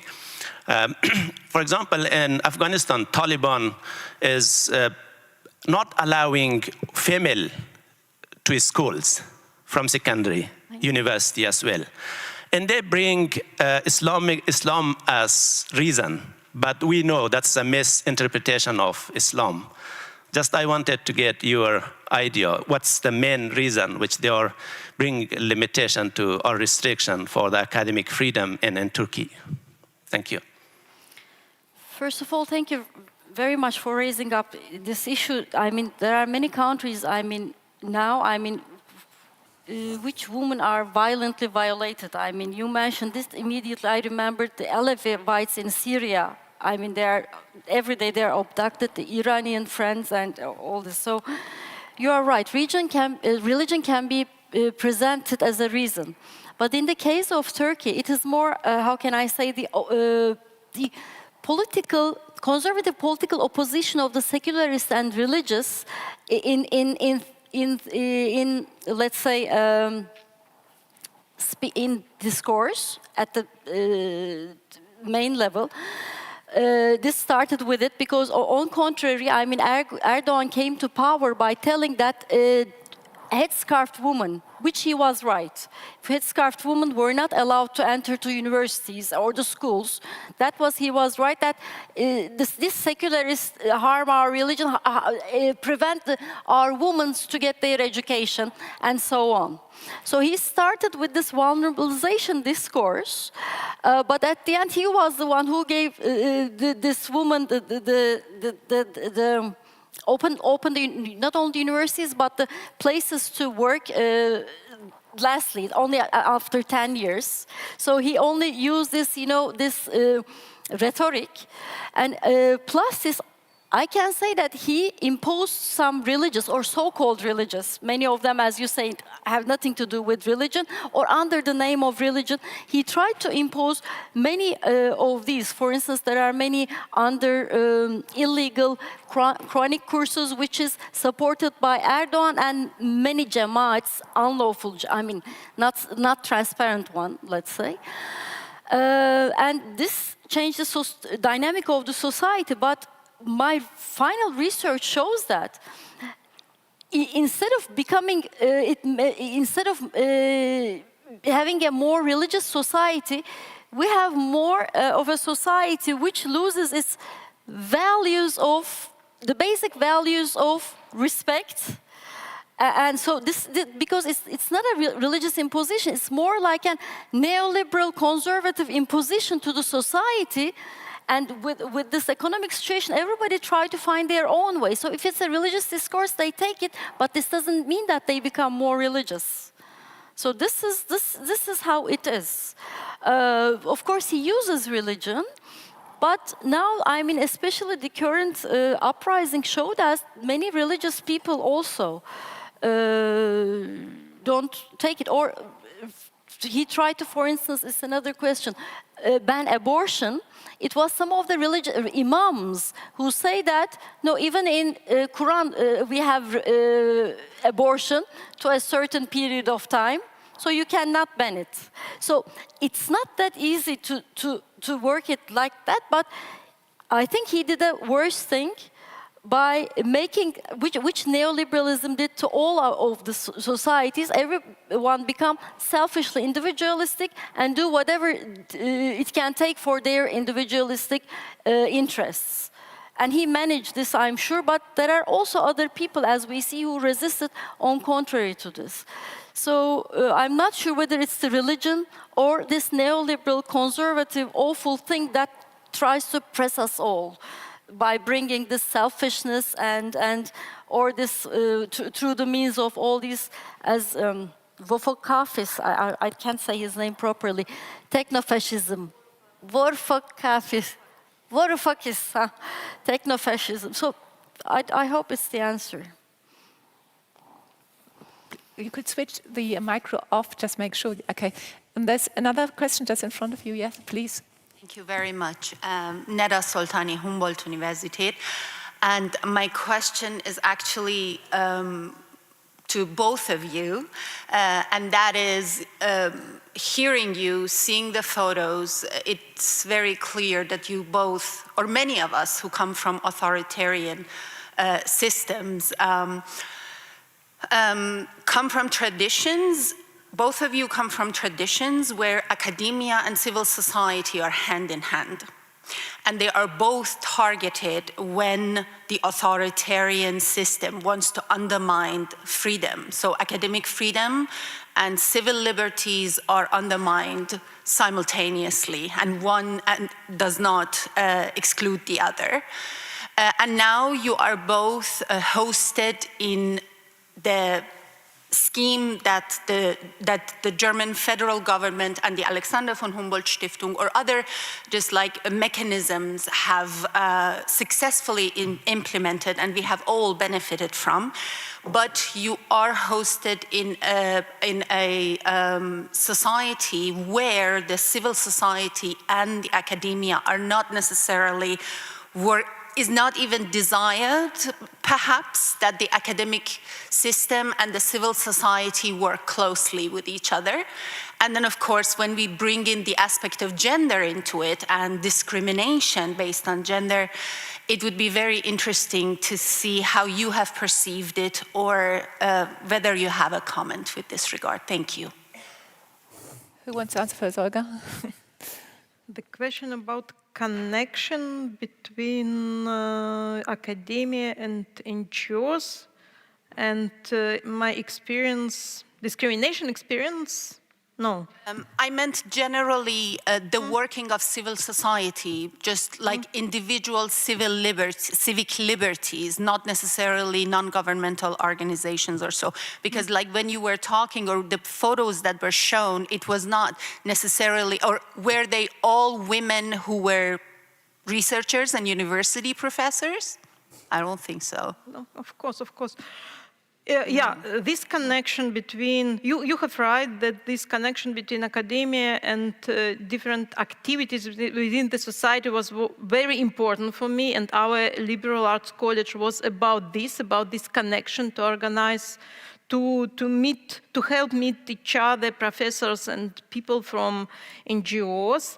But I tried to have this connection in Germany, or I was in Austria as well. The last week I moderated in German discussion about caring infrastructure from the feminist and Eastern Europe perspective here in Berlin, and it was about collaboration between artists, first of all artists and curators, and then a little bit academia, and it was the idea to show that we can bring our experience, Eastern Europe experience, to Germany and other countries. For example, one of the participants of my discussion was Maria Naprushkina, the artist who organized Neue Nachbarschaft, the community and space for migrants.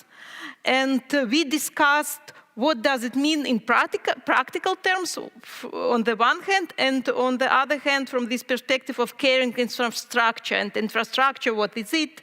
Infrastructures, and what is caring and how they connecting with each other, and feminist perspective. And it's very important to me to connect both of them, but it's of course about how to exist here, because I could connect this easily at home, and here it's, I don't know where I will be in 2 years, and how my work will be financed, funded. But I think that we have this. I hope we have these perspectives, and my friends and colleagues develop projects where they connect knowledges and different practices brought from this Eastern Europe, in my case, perspective. Following Olga's precarity point, which is, I think, very important, because I mean, here everything is somehow happened with funding or with bureaucratic acceptance. But I don't know how was it in Belarus, Olga, but in Turkey, I mean, if only one professor allows to do something, I mean, you can do it, and it wouldn't have, okay, now we had big results, but there was this moment in the early 2000 that it was, you don't need too much bureaucracy.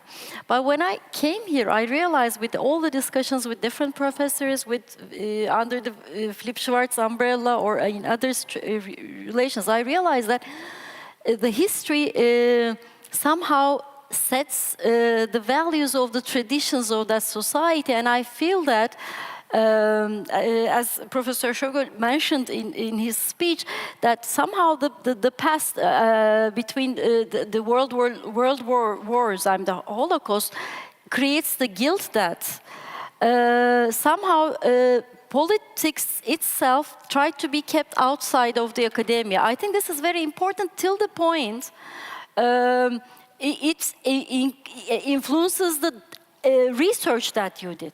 But if it doesn't influence your research, I mean, there is no, in social sciences, of course, we are from different disciplines, I think, my professor, but in social sciences, there is no such thing as pure objectivity, because your standpoint somehow the results of your research.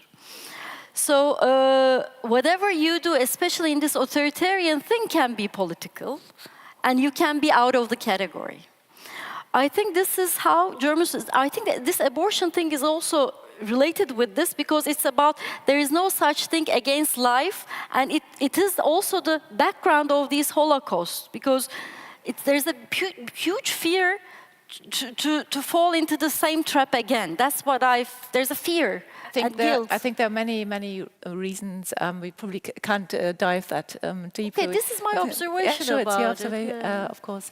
No, yes, I think usually we would define academic freedom as the absence of political influence, as this free space, even if it's not clear. But what if what you do is very political itself, and what if you involve society members in it in order to get results? So in this respect, this categorization is not natural, or not, the academic contribution doesn't go back to society.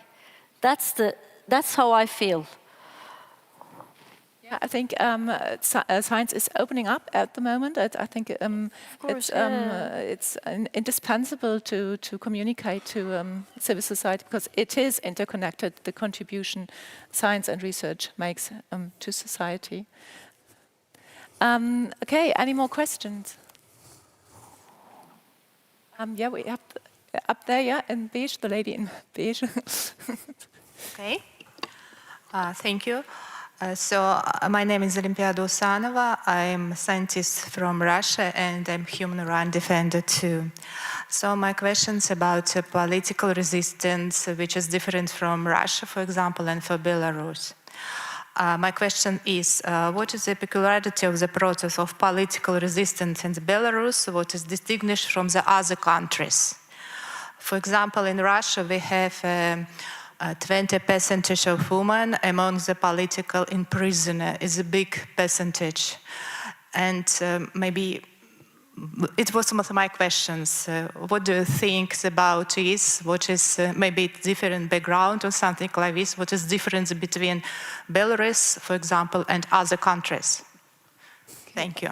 Olga, are you familiar with the situation in Russia? You said 20% of the political prisoners are Yes, women. among all these political prisoners, 20% are women. I suppose that it's at least the same in Belarus. Yeah, between 10 and 20, and it's very important. If we speak about women political prisoners, then in the penal colonies, female political prisoners are told that they must suffer more because men are allowed to be criminals and women are not. However, both women and men are tortured systematically in Belarus, and the torture drives them to death also. But there is this situation in colonies and prisons. What about if we compare this resistance? Russia is not my topic. It's difficult to compare, but if I can describe in some way this, how specific is the resistance. First, it was this resistance against Lukashenko, and for Belarusians, it's very important to develop in diaspora different structure to support people.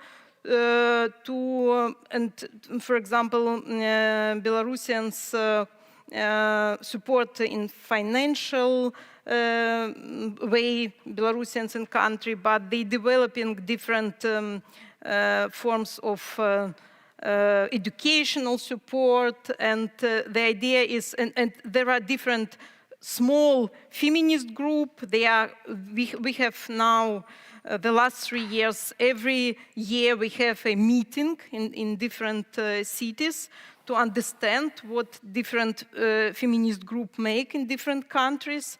And there is, on the one hand, there is outside of Belarus, they're very important to have this connection and develop this connection. But for Belarusians, as I mentioned, it's very important to develop solidarity with Ukraine, and we, as feminist group, we have numbers that outside of Belarus, feminist activists, more than 80% of feminist activists develop this solidarity with Ukrainians, and within the country, within Belarus, there is about 60%. It was 2022, 2023. And I think that Belarusians understand that we are at the range of empire, that Russia is very dangerous for us, like for Ukraine, and that because we need to support, we need to develop solidarization with Ukraine, with Lithuania, with Poland, and I think there is this positioning of Belarusians. Did I get you correct? Were you hinting at the question why Russia didn't see any comparable kinds of mobilizations? No, thank you for answering. So just maybe I'm going to listen to the opinion of the speaker, what is important for them in political resistance in Belarus, and because I'm deeply into the political resistance in Russia among the women, of course. So thank you for answering. Thank you. We have, I would say, another 5 minutes. There's a question. Yeah. It's more comment, and I want to come back to what Dr. 𝗪𝗀𝗻 actually pointed out.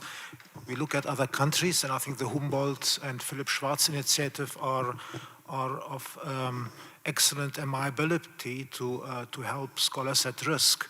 But it's also true that we have to look at our own institutions here in Germany. I'm at a university, and looking at scholars at risk, I can tell you that there are definitely scholars at risk at Max Planck Institute. And at the background of this, I think, are the extremely strong patriarchally dominated, originally patriarchally dominated structures within these German institutions. It's a particularly very specific German problem, which I have not actually seen anywhere else in the world.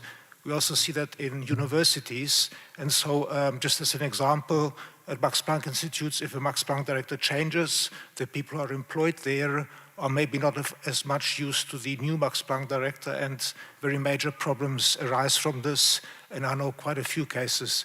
Now, concerning the role of the Humboldt Foundation, what I found noteworthy here is that the one thing is the extremely positive role which I've experienced over the last 30 years of my career by supporting researchers from international researchers. However, at the same time, the Humboldt Foundation has institutionalized this Humboldt Award system, where one supposedly invites extremely good scientists from abroad to come to Germany and build a major group. And this goes exactly against the idea of building, of working against these hierarchies, because in my own experience, the 𝗙𝗵𝗹𝗵𝘀𝗶 comes and establish an empire, potentially and partially at the loss of other researchers within the institution. This can happen, and I have seen that happening. And so the question is, the Humboldt Foundation itself might want to ask itself, when one considers scholars at risk, whether one should also not consider trying to work towards a more egalitarian, non-hierarchical structure within the German institutions. If I understand you correctly, I don't know the Alexander von Humboldt Foundation system very well. I think I might answer to that later, but please give your impression. But what I'm trying to tell is, I mean, for instance, as a basic researcher, if you want to apply for anything from Volkswagen Institution, whatever, you need to have a professor who has a tenure. This is not freedom for any kind of research. You only have 𝗕𝗲𝗵𝗀𝗀𝗀𝗀. This is what I'm talking about, this feudal or patriarchal. You always have to find a professor. But many professors are open, but some don't want to take bureaucratic burden, which I also understand them because of the precarity of the system. This bureaucracy is not, I also witnessed this, but this is big topic. So I'm talking about your eligibility and your reach to do your research in the system. So you have to depend on someone from the university and a tenure track professor, which is, I think, 9% of the German academia only. This is what, I think this was the last number, 9%, right? It was the official, if I'm not, or 10%. The tenure tracks. This is quite precarious.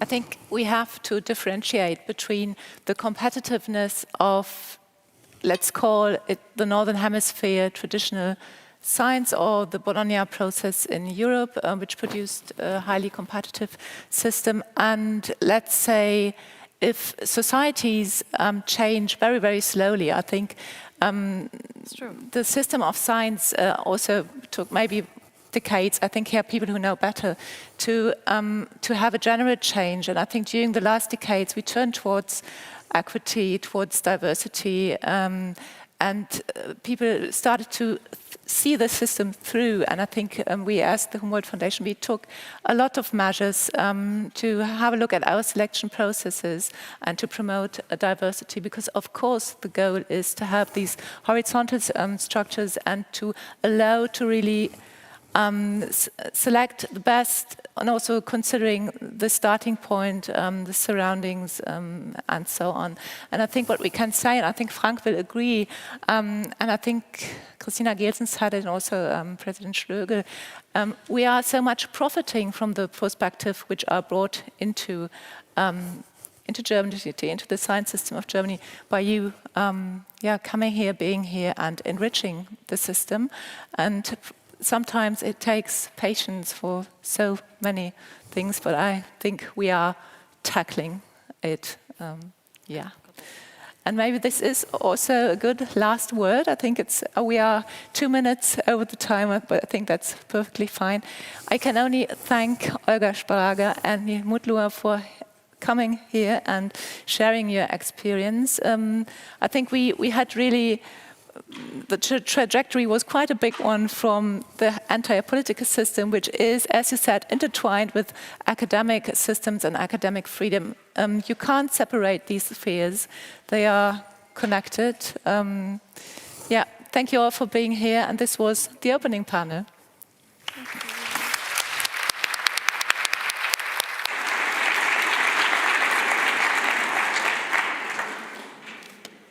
Yeah, thank you so much, also on my behalf. We're slowly wrapping this up because we have the coffee break in front of us, and I don't want to be in between you and the coffee break for too long.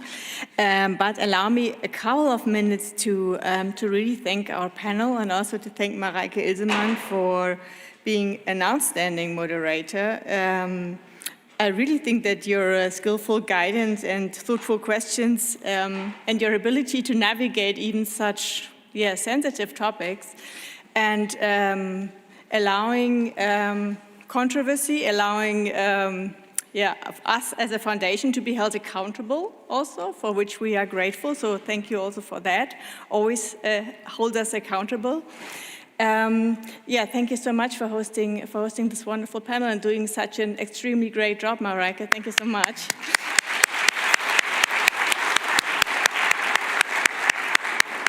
And also, obviously, thank you to our two amazing speakers, 𝗙𝗲𝗻𝗀𝗀𝗻, whom I've had the pleasure to meet before, and 𝗥𝗲𝗽𝗶𝗃𝗃, who I'm really looking forward to meeting during the coffee break. We have reached the end of the first panel. As 𝗪𝗧𝗧 said, allow me a very brief logistical note at this point. I would like to invite everyone to the poster session now. We have about 40 of our fellows who will be presenting their research projects for you to explore. And you will find the posters of I will have to read that, of natural and life sciences, engineering, and mathematics in the foyer. And the posters for social sciences and the humanities are displayed on the intermediate level in the so-called Wandelhalle. We'll have to explore that together because I have no idea where it is. I'm sure we will find it. Refreshments will be served at both sides, please feel free to help yourself. To wrap up, I was actually planning on a summary, but I'll keep that very short. But I took something that I would like to take us with us to the panel sessions and to the coffee break. Olga, you gave us some really beautiful examples of female solidarity, so this is something that I think we should all take with us. And Neil, you mentioned that courage is contagious, and this is a thought that I have to say I really loved. So thank you so much to the two of you, to our really great panelists, for reminding us of the power of united plurality. I think that's how you called it. And hope you enjoyed the break and the opportunity to meet old friends and make new friends. After the break, Frank Albrecht will take over the hosting position, and I'll see you tomorrow. Thank you.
Okay, good afternoon, everyone, and welcome back after the coffee break. I would like to welcome you now to our next session, dealing with the obstacles and strategies for successful career paths for researchers at risk in Germany. And as we already have heard in the first session earlier today, continuing an academic career abroad, especially after having had to flee from war, conflict, or from personal persecution, is a huge challenge, which many of you are facing today. The Humboldt Foundation addresses this core challenge in several ways.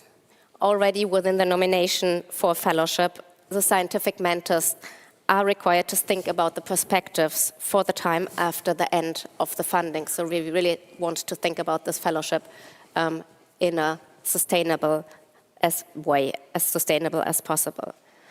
The mentors commit to concrete steps and individual support measures for the researcher they are nominating.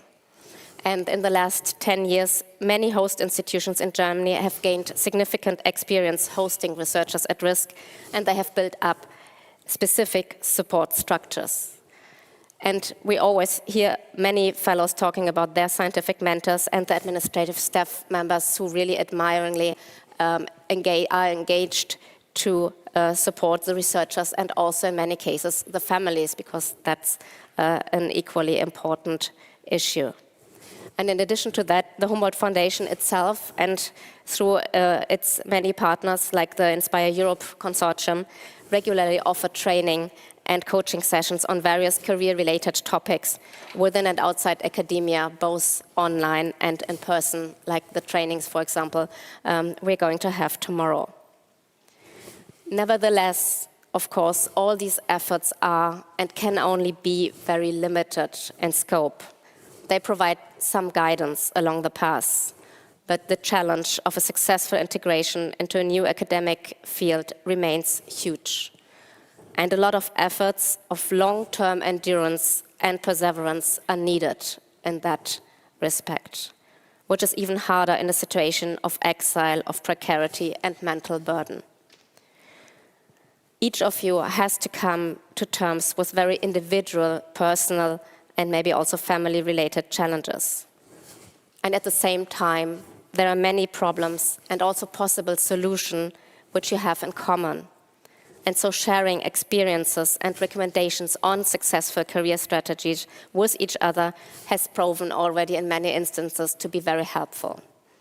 And that is why I'm extremely grateful today that Professor Halina Føl-Fushinska, Dr. Pina Shenus, and Professor Jeff Wilkesman have agreed to share their personal experiences and insights with us. And Dr. Anna Schreiter from Guidance Skills and Opportunities will provide additional insights and recommendations from a broader perspective. So thank you all for being here and sharing your knowledge with us.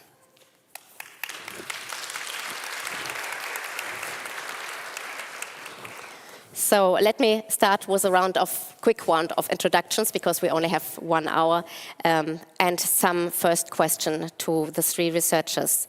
So I would like to start with Dr. Pina Shenus, who is a social scientist specialized in migration research. And her current research focuses on peace and conflict studies, gender issues, social psychology, with additional expertise in international social work and conflict-related sexual violence. She obtained her PhD in 2014 from the Middle East Technical University in Turkey. From 2016 to 18, she was Philipp Schwartz Fellow at the University of Göttingen. And since 2023, she is working as research associate at the Technical University of Applied Sciences, Cologne, in a tandem program, within which she also advises Medica Mondiale, an international NGO helping women in conflict areas to deal with violence and trauma. So Pina, in 2016, due to the events we have already heard about in the last session, you have also been forced to leave Turkey, and you started your first term, as I understood it, long research stay in Germany. So when you think back about this certainly very abrupt interruption of your scientific career and the first years in Germany, so what were the major challenges when settling at your host institution and trying to continue your career in these very different and difficult circumstances? Thank you, Maike. I would like to also say welcome to all and thank you for the organizer, for the representative of support institutions here. I also see old faces, new faces. I'm first cohort of Philipp Schwartz Fellowship together with 𝗪𝗲𝗹𝗰. You have listened in the former panel with Olga. She's there.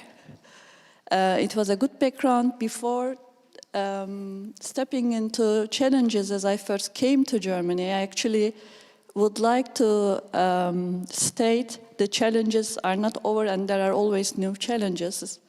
When one tries to establish sort of new life in a new country, and also if one is had to come forcibly under the political pressure and live in exile and with the vulnerabilities brought by it. That's why it was what the story I would like to tell. It's not that something that I had challenges and then that came to a point where I am relaxed and there are no more challenges, but just to share a little bit my own point of view, my story. What did I try to achieve? What was my values and aspirations shaping my career? Maybe it's not only, we are not talking about a career, but we are talking about our life paths. There are phases, and this is one of them. And also our backgrounds, former experiences are very relevant and important to it. For me, it was important to be able to keep my integrity as a scholar, as an engaged scholar. I'm lucky to belong to the generation in Turkey. One of the colleagues in the audience said, when she was asking question to Neil, you are coming from a country where there is a tradition that university and civil society work hand in hand, and they are both now under attack by authoritarian regimes. So I was lucky to be part of the student movement, for instance, when I studied in Turkey, which shaped my identity and my formation very much, and my future steps that I took in my career as well. So this is all the things that I have brought actually to Germany. That's why, of course, living the country, the field work, the spaces where we have grown up and shaped our identities, like Neil said, even our spaces of study, which took formation, have gone. So that kind of loss takes quite a lot of time, actually, to digest, and it's a prolonged grief, so to say.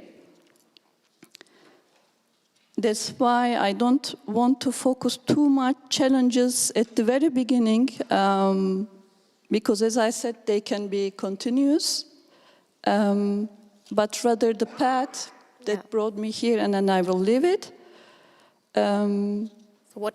Where you said you were leaving the spaces, have you been able, and how did you maybe recreate new spaces in Germany in terms of your academic career and maybe also your engagement and the values you brought with you? Of course, the start to be able to set a foot and to be able to anchor my research agenda, which is changing. I mean, there were many changes in terms of field of research, in terms of disciplinary fields, also in and outside academia, and that was actually my also profile. When I was in Turkey, I worked at the universities, but also outside the universities at civil society organizations as project assistant coordinator. So I always had a practitioner side as well. And bringing it to Germany as a migration scholar, when I did my postdoc research at the University of Göttingen, brought me to the question again, working with asylum-seeking women, for instance, in asylum reception centers, and with the bridging scholarship of Volkswagen Foundation, then there was no more available position at the university where I lived, especially in Göttingen, or the applications were not successful in that sense. For familial reasons, I moved to North Rhine-Westphalia, and there I took the regional coordination or coordination, office coordination, regional coordination at the office of Düsseldorf of an umbrella organization of migrant associations, which introduced me to the German scene of feminist movements, migrant movements, influences of black movement in the German landscape, arising my appetite to learn more, to develop more, and I cooperated with a colleague at the University of Applied Sciences in Düsseldorf to organize a joint seminar, which introduced me to the University of Applied Sciences here and the Faculty of the study programs of social work, basically, which was very keen to what I was doing in this migrant organization, as well as previously. So at this interface of research, teaching and practice actually came up the opportunity to take this postdoc position of tandem program at the Technical University of Applied Sciences in Köln with the partner organization 𝗪𝗲𝗻𝗻𝗫𝗀𝗃𝗀𝗃, which is an international women's rights organization. Yeah, thank you. I think that's really fascinating to hear how you have reconstructed your academic interest and the combination of practice and theory. I think that's really fascinating. I wanted to go into that a little bit later, but maybe one more question. So how did you go about finding this partner organization, 𝗪𝗲𝗻𝗻𝗫𝗀𝗃, for this tandem? So were there different options that they approached you? Did you look around? So how does it work, this tandem position? So I can give a little bit explanation about the tandem program at the level of University of Applied Sciences. I don't know if Jeff and Halina's experiences are the same, but this is a program supported by the federal government in order to promote the qualification of teaching staff for the University of Applied Sciences for 3 to 4 years, applied in several University of Applied Sciences on a number of universities as part of a program. And in the tandem program, there are PhDs and postdocs. Every University of Applied Sciences, which are part of this program, applies this program differently, with different concepts and different key points, but the aim is the same. It's assumed that at the University of Applied Sciences there will be a opening of positions because the professors will be retired, but it's, at least my program, it's not conceptualized as a tenure track program. It's conceptualized as a qualification program, meaning the candidates do not have to go out of academia in order to gather this minimum requirement of 3-year work experience outside the academia, because it's one of the necessary conditions to apply for a professorship position at the University of Applied Sciences. I mean, the logic is knowledge transfer to praxis. How did you choose your practice partner? The partner program chose the university. Okay. The opening of the position in the ad was already written, naming the partner organizations and the tasks or expectations from the position. And actually 𝗪𝗲𝗪𝗀𝗃𝗃𝗃 is a little bit special case because mostly the University of Applied Science work with industry, work with companies, even though in the field of social sciences, so 𝗪𝗲𝗪𝗃𝗃𝗃 is, I think, the only NGO that partners with University of Applied Science in Cologne. Okay, thank you very much. I think we'll turn now to 𝗙𝗲𝗃𝗃𝗃𝗃 because she can really add to this experience.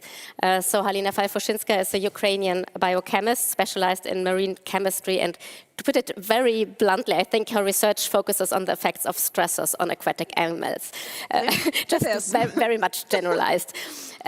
So she was a Georg Forster Fellow at the University of Rostock, I think from 2017 to 2020. Exactly. Yeah, and to which she returned in 2022 as a Philipp Schwartz Fellow, where she also habilitated in 2023. Yeah, right and, you are. And since 2024, she is tandem professor, so it's also a tandem program at Anhalt University of Applied Sciences, while also working as a project lead at 𝗏𝗏𝗃, which is a private company specialized in green energy solutions. Yeah. So maybe you could also add a little bit to your experience with this tandem position and how you transited to this position. You know, I would say that maybe it sounds a little bit not for audience, but they say by 𝗏𝗏𝗃 in Berlin, first of all, that, oh my God, that komische Tandemstelle. But you know, actually, right now, they changed their mind and say, yeah, really, we need such kind of experts because they bring something new, fresh air in companies. Because companies as well need research a bit. And universities, on the other side, need a little bit refresh their academic style. So that combination of teaching activities and project and business, it's really very cool option. For me, for the second or third interview, it was the question, you know, how you can imagine your first day in business? I thought, really? I have no idea. Because 20 years I worked for academic sector. So last position in Ukraine, it was the vice rector for research and international cooperation, but I have no idea how business works. And you know, right now, I am so happy, I am so excited in that combination because even students, 2 times a year, we bring students for that 𝗏𝗏𝗃𝗃 company in Berlin, in 𝗙𝗲𝗏𝗃𝗃, which is nearby Berlin, and they say, wow, it's cool. So we not only like take a lot of knowledge from books, but we see how it works in real life. That's why, yeah, I think that it's really very cool combination. Okay, thank you. And can you maybe take us a little bit back? How did you arrive at that position? Also, again, when you came back now the second time in Germany in 2022, of course, your situation was, you had some experience in Germany, some research experience, you had already learned the language, so that was easier for some extent, but then you came in a very different situation of war and having been forcibly displaced. So what was maybe different? What were the challenges at that time? What did you do then to go on with your career when you came in 2022? What would you say were the most important point that led you to the position you are now in?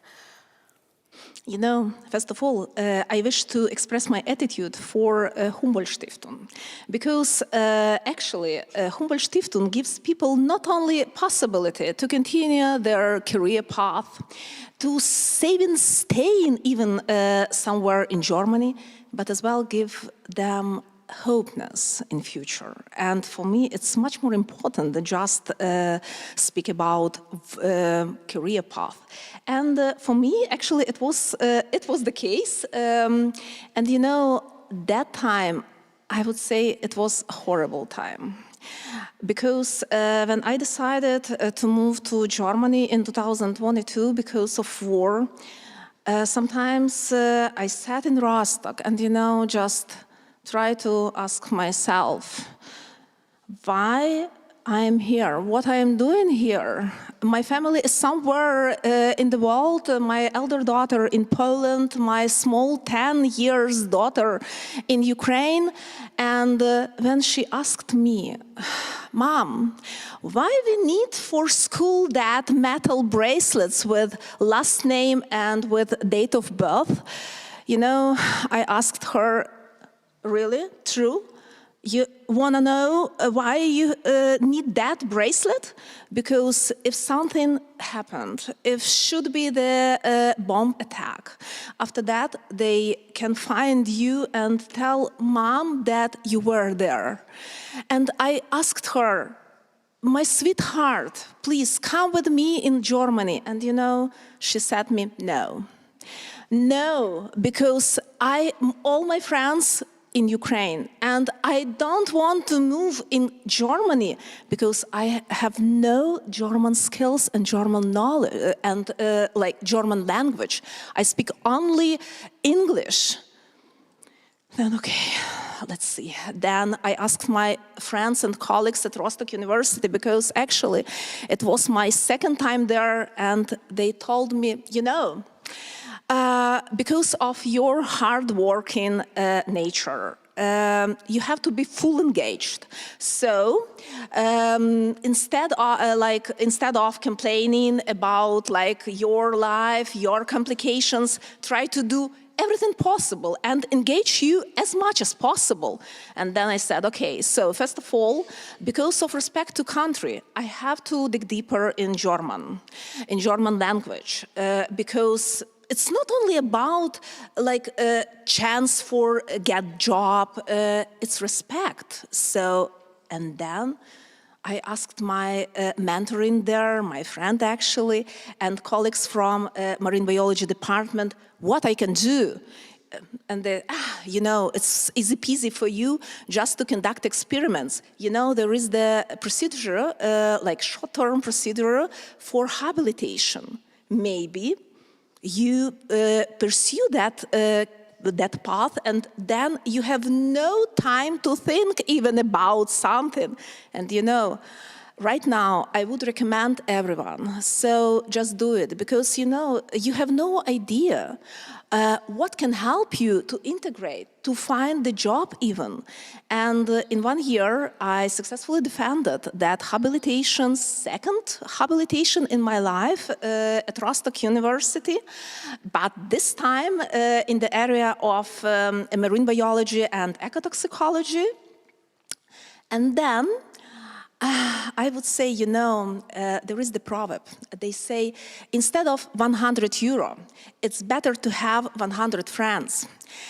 My former partner from Germany in Köthen, Untitled University of Applied Sciences, first of all, called me, we have the 𝗲𝗍 project. Come to us, guys, I have no time, even take a brief, because just make 180, it's amazing, it's super complicated. And then they said, we have for you a piece of job, you like it. After that, after 1 year, they said me, wow, your amazing results. And we have that position, a tandem professorship. Let's try. And that's why I said that actually the networking, the partnership is super important. I got this position, and right now I feel myself super, because my daughter is with me right now. She visits gymnasium, and when she got her 1 in German, she said, Mom, 1. I'm so proud of you. So, like this. Yeah, thank you very much. I think we heard that it helped a lot, learning German, really put in the effort it is needed, because it is a lot to do research, to settle, to arrange practical life, do experiment, and then also try to gain language. But it's worth it, I guess. Yeah, exactly. Yes, and also to have this advice from colleagues, from friends, and the networks. And encourage somebody. Yeah. And is there something practical when we talk about networking? It's always easy to say, well, you need networks. But what would be your practical advice? What can one do to develop these? What did you do to develop these networks? And so, no, maybe it sounds very common, but even last year, when because I have to adapt myself for Germany, and that's why I changed a little bit the field of expertise, and then again start from initial point, and even last year, I sent 4 applications for BMBF and 𝗬𝗏 organization, and thanks God, at the end of the year, I got 1 project, so it was supported. But for every project, because there were internationals, I needed the partner. And I started very simple. Just write the message. Guys, do you wanna enjoy, do you wanna join us? We do that. And we have no money right now, but we wanna do something excited. And even if you write 10 emails, 1 should be successful. And okay. So I already hear you need quite a number of applications, a number of mailings, and just to keep on until you're successful. Yes. Thank you very much for these first insights. We will now turn to our third speaker. So 𝗕𝗲𝗶𝗵, he is a bioengineer from Venezuela, and he obtained his PhD in biochemistry from the University of Mainz in Germany. And having returned to Venezuela, he worked as a professor at the University of Carabobo in Venezuela. And he came to Germany then in 2017 as a Philipp Schwartz Fellow at the Technical University of Applied Sciences in Mannheim. And what might also be interesting is that he gained further insight into the European research system as a visiting researcher at Durham University in the UK and at ENSAT in France. And so today you're a professor for bioengineering at the Technische Hochschule Deggendorf since 1 year now. And so what would you say when you look back today on the pathway that led you to the current professorship, and especially since the time you arrived in Germany? So what were the most important strategies? What were your aims and what were the strategies you pursued? Yes, thank you for the question. And again, thank you for the organization, for all organizers, for this kind invitation. And for all of you attendees right now, we have to keep the right mindset, because I was a former PSI fellow, and I was also sitting where you are right now. And I was also in that time listening to Invited, telling and sharing their own experience. And I was just wondering what it's going to be about me, myself, and my family here. So these are very complex questions, and to answer just in one phrase, the original question is really that life is a mystery. You don't know where you're going to end. You can listen to suggestions, to recommendations, you can see what is on the market, but at the very, very end, at the end of the day, you are going to be the one responsible in selecting your choices, whatever you have available. But just the fact that you are here is because you took a decision already. And now what's up ahead, it is still going to be a mystery, but it's going to be a responsible mystery from your side. In my particular case, I was also selected for the fellowship in 2017. I also received other fellowships at the same time, so I had to delay the Philipp Schwartz for 1 year. So that I was able to go to France, to go to the UK. So I was really involved in a lot of research in the biochemical area.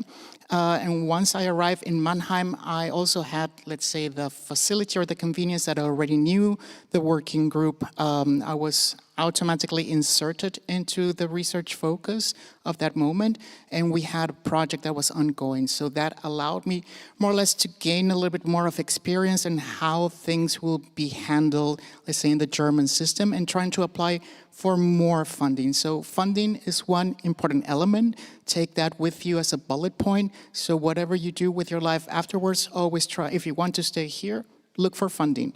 There are a lot of opportunities, so that will be endless. You just have to be very good and eventually very lucky. And of course, at some point, the fellowship was hitting the final days, and Corona came along. So that was an extra challenge that was not on the scope on those days. And one of the important points that I took from one of these meetings from the Philipp Schwartz was that perhaps it is good to be as resilient as possible. So I had a very academic pathway with a lot of research and teaching involved, but there was some kind of working experience missing from the industry part. So I had to somehow cope with that. So one of the suggestions was try to go outside your comfort zone.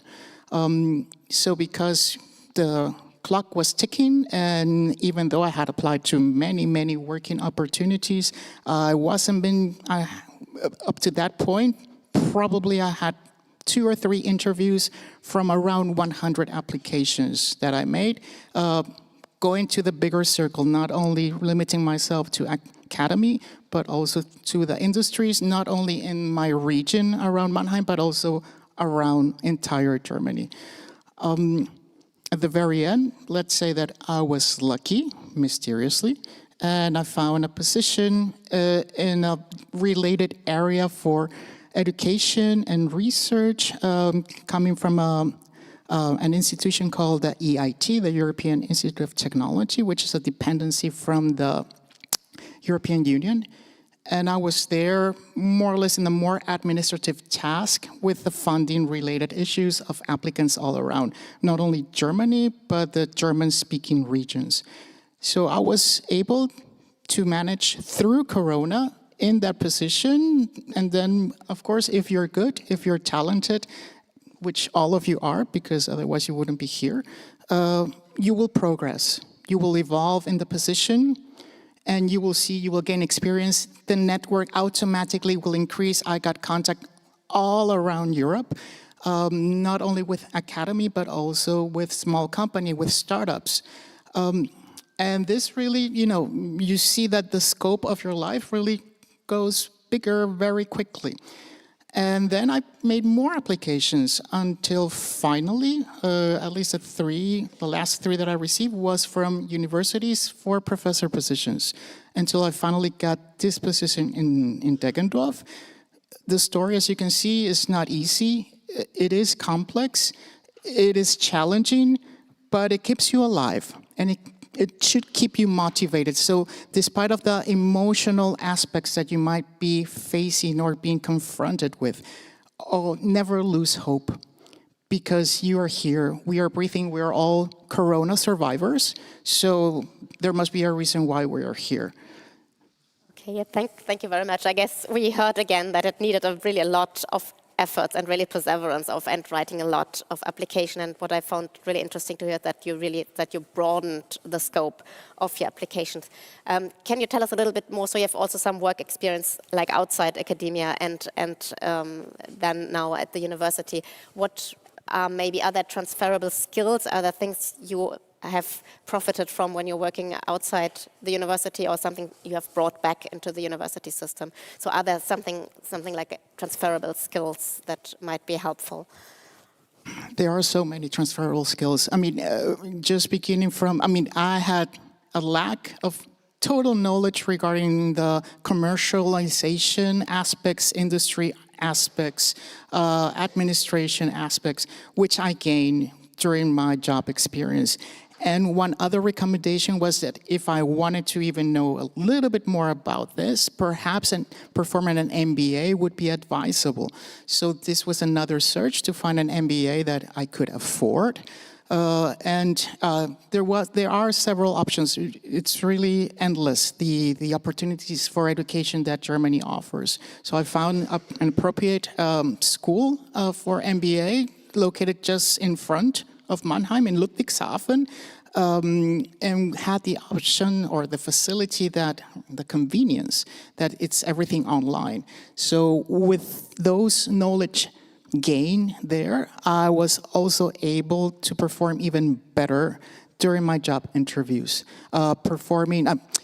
enhancing the missing part of scalability, job performance regarding of research integrated for the society and research integrated to provide a specific product or service to the market. So I think for those of you who have a similar profile like I have, more research associated with academy, this is something that is very attractive right now, and you can really find easily a lot of funding for developing your own ideas, startup creation or acceleration programs.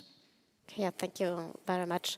I think we've now heard some experience. Maybe would you like to add something, Philipp, about you are also working like inside and outside academia in a very different field, so it's not industry, so it's really an NGO and a different setup. So again, are there skills which you need in both of your employment, and what makes it, or what do you like about your work with Medica Mondiale? What is the things that are beneficial maybe in that context? In my case, this in and out movements, not necessarily always voluntary, but of course broadens also coming to Germany. I mean, I should admit, broadens one's horizon, and I will take the points resilience and stepping out of the comfort zone to be open to new challenges, not neglecting how difficult they are important, but also we shouldn't forget, I mean, that was great that previous panel, both panelists and audience have tapped on the very important issue, what kind of structure German academy has. We are not talking only there is an institution, we are coming, we should integrate as international or migrant scholars or scholars at risk. We also have different identities which are shifting all the time. It's another challenge and difficult sometimes process to tackle with and coming out, but there are already colleagues who also have criticism about these structures. Problems have been stated. I don't need to repeat patriarchal structure problems, maybe because of this competitive pressure, because of the limited term contracts. Maybe Anne will talk about these issues as well. How do you call it? German academic fixed term contract, the long German word for it, I will not repeat it. It causes several problems, but it doesn't mean that our also German colleagues, as well as us, maybe we have a limited impact area, not try to change it, not try to struggle with it, address it. So it's important to get solidarized, get organized as part of Mittelbau. How would you translate it? Postdoc and lecturers, which are between students and professors, which shows already there's a quite obsolete hierarchical,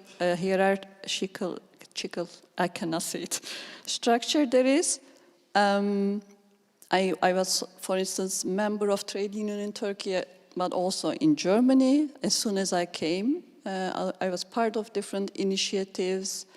Me and my several colleagues from Turkey have been established. As soon as I came, actually, we were very still motivated by the discussions and continuing oppositions where we left. In Turkey, we had several colleagues left in Turkey or not being able to come to Germany to take their fellowship. We have established an association, Academics for Freedom in Germany, for instance. But there were colleagues who have solidarized with us. I mean, it's not only what to do on us, but what the institutions, what Philipp Schwartz, for instance, these are to be acknowledged. what mentoring coaching programs, what academics in solidarity Florian, we have already talked in the foyer. There was such a solidarity relationship that they have developed with us, and I found space of inclusion and diversity. That's how actually I could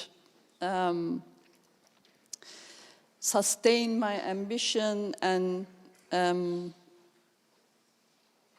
that's how I could build up my resilience, probably my hope. I mean, it's not only integrating us, but it's how to create together a more inclusive society, I would say, like the panelists formerly before us have addressed. Yes, yeah, thank you, Ahmet. I think that's very valuable to point out that this kind of activism is important, and it's also needed very much to develop things. And I think that already gave a good point. So I would now like to turn to Dr. Ante Schreiter. She holds a PhD in organizational sociology from the University of St. Gallen and spent a year working on research at the University of California in Berkeley, and worked in leadership development in the nonprofit sector. And currently she's executive director at Guidance, Skills and Opportunities, which is a non-profit organization based here in Berlin that offers career guidance, targeted skills development, and innovative programs as opportunities specifically for PhD level researchers and institutions. And so, Dr. Schreiter, could you provide us with some additional context to what we have heard already? We have heard very different life stories and trajectories, but of course they fit into a general system and a situation of postdoctoral researchers in Germany. So how would you describe the situation and the perspectives? Oh, big question, big question. It was very interesting listening to you, and I heard some bits and pieces that I'm trying to sort of refer to. First of all, Jeff, you said, oh, I was lucky. You know, I was lucky getting this job. And I think in research or in life in generally, we often say, oh, I was lucky, right time, right place. But the good news is you can set yourself up for those lucky coincidences. Louis Pasteur once said, chance only favors the prepared mind.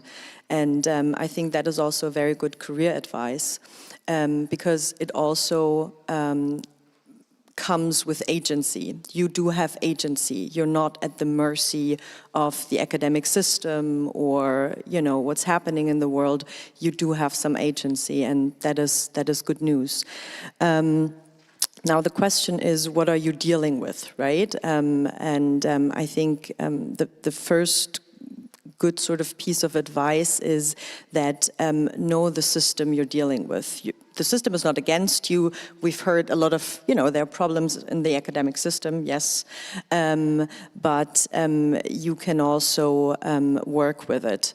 Important here is that you inform yourself, know what funding programs are relevant for you, know the structure of the university you're at and the system itself, like what is relevant, what is not relevant. Talk to people. You know how people love to be asked for advice. Ask people for advice. Say, hey, how did you do that? What would you suggest in my position?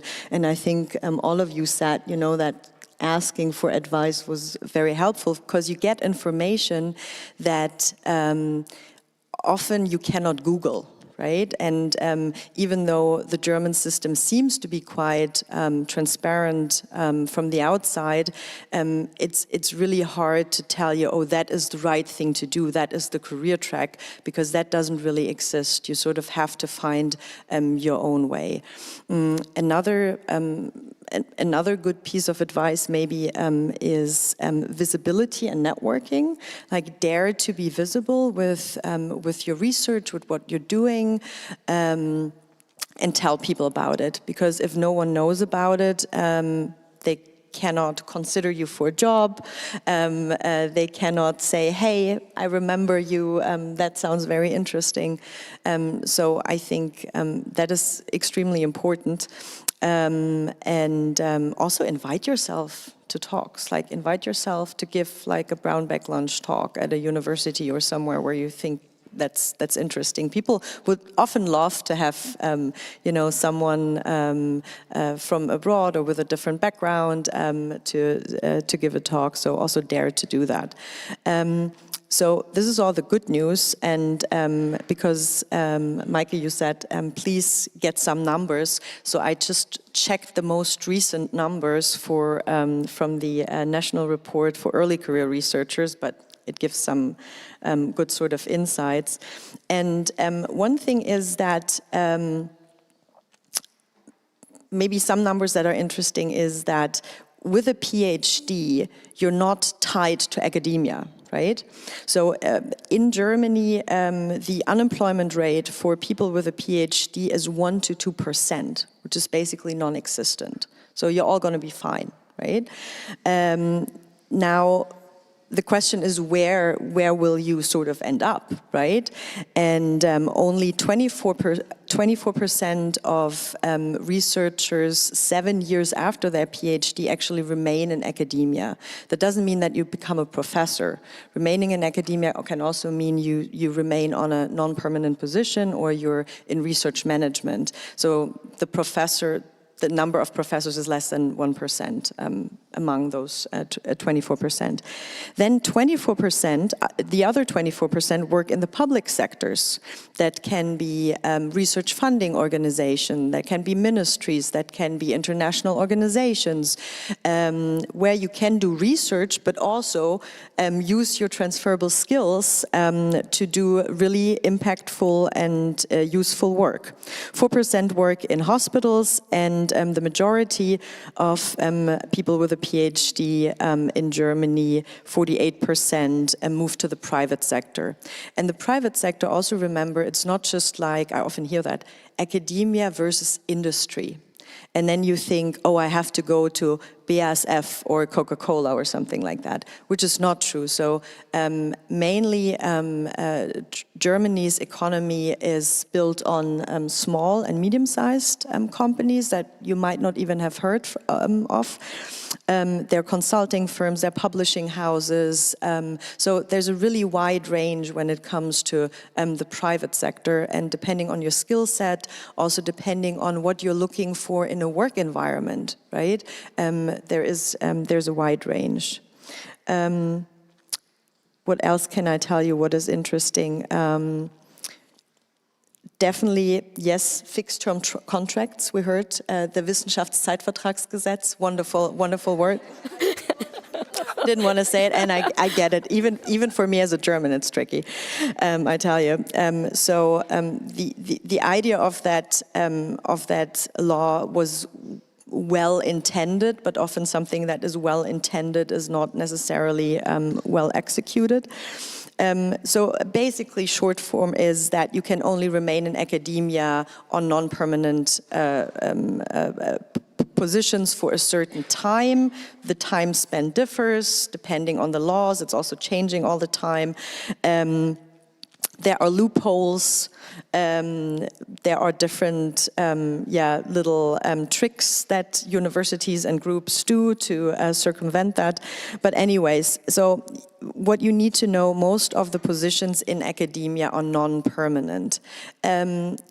But so are some positions in the nonprofit sector or elsewhere. So it just means that there might be a natural end date for the position you have.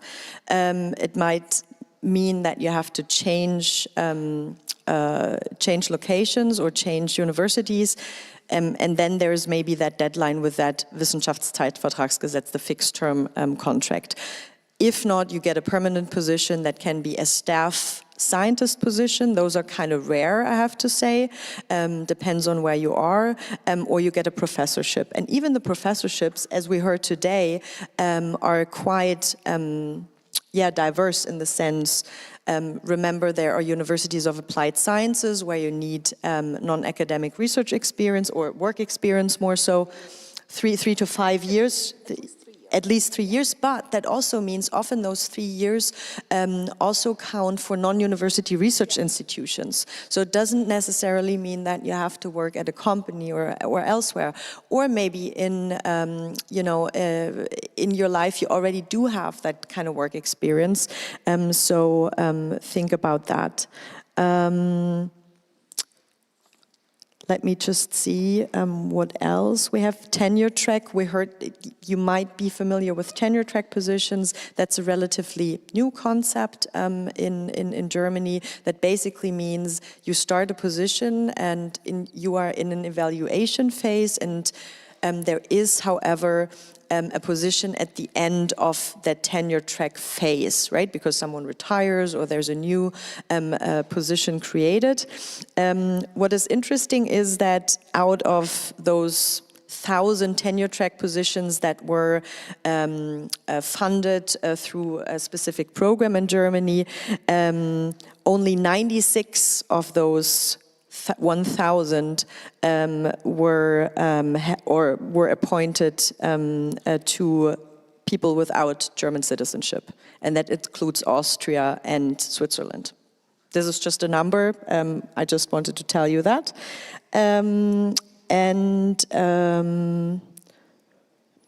Yeah, I would say, yeah, the German academic system can be harsh, it has to change, but you're not at the mercy of it, and there are other opportunities for you as well. And if you're really into the research, if you really want to do it, go for it, try it, set yourself up for lucky coincidences.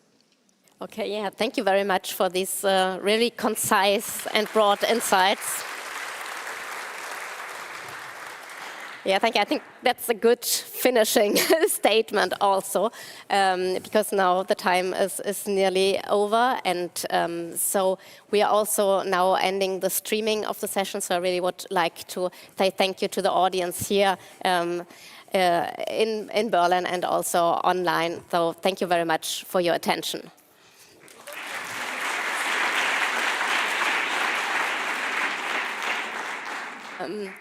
Yes, as we heard.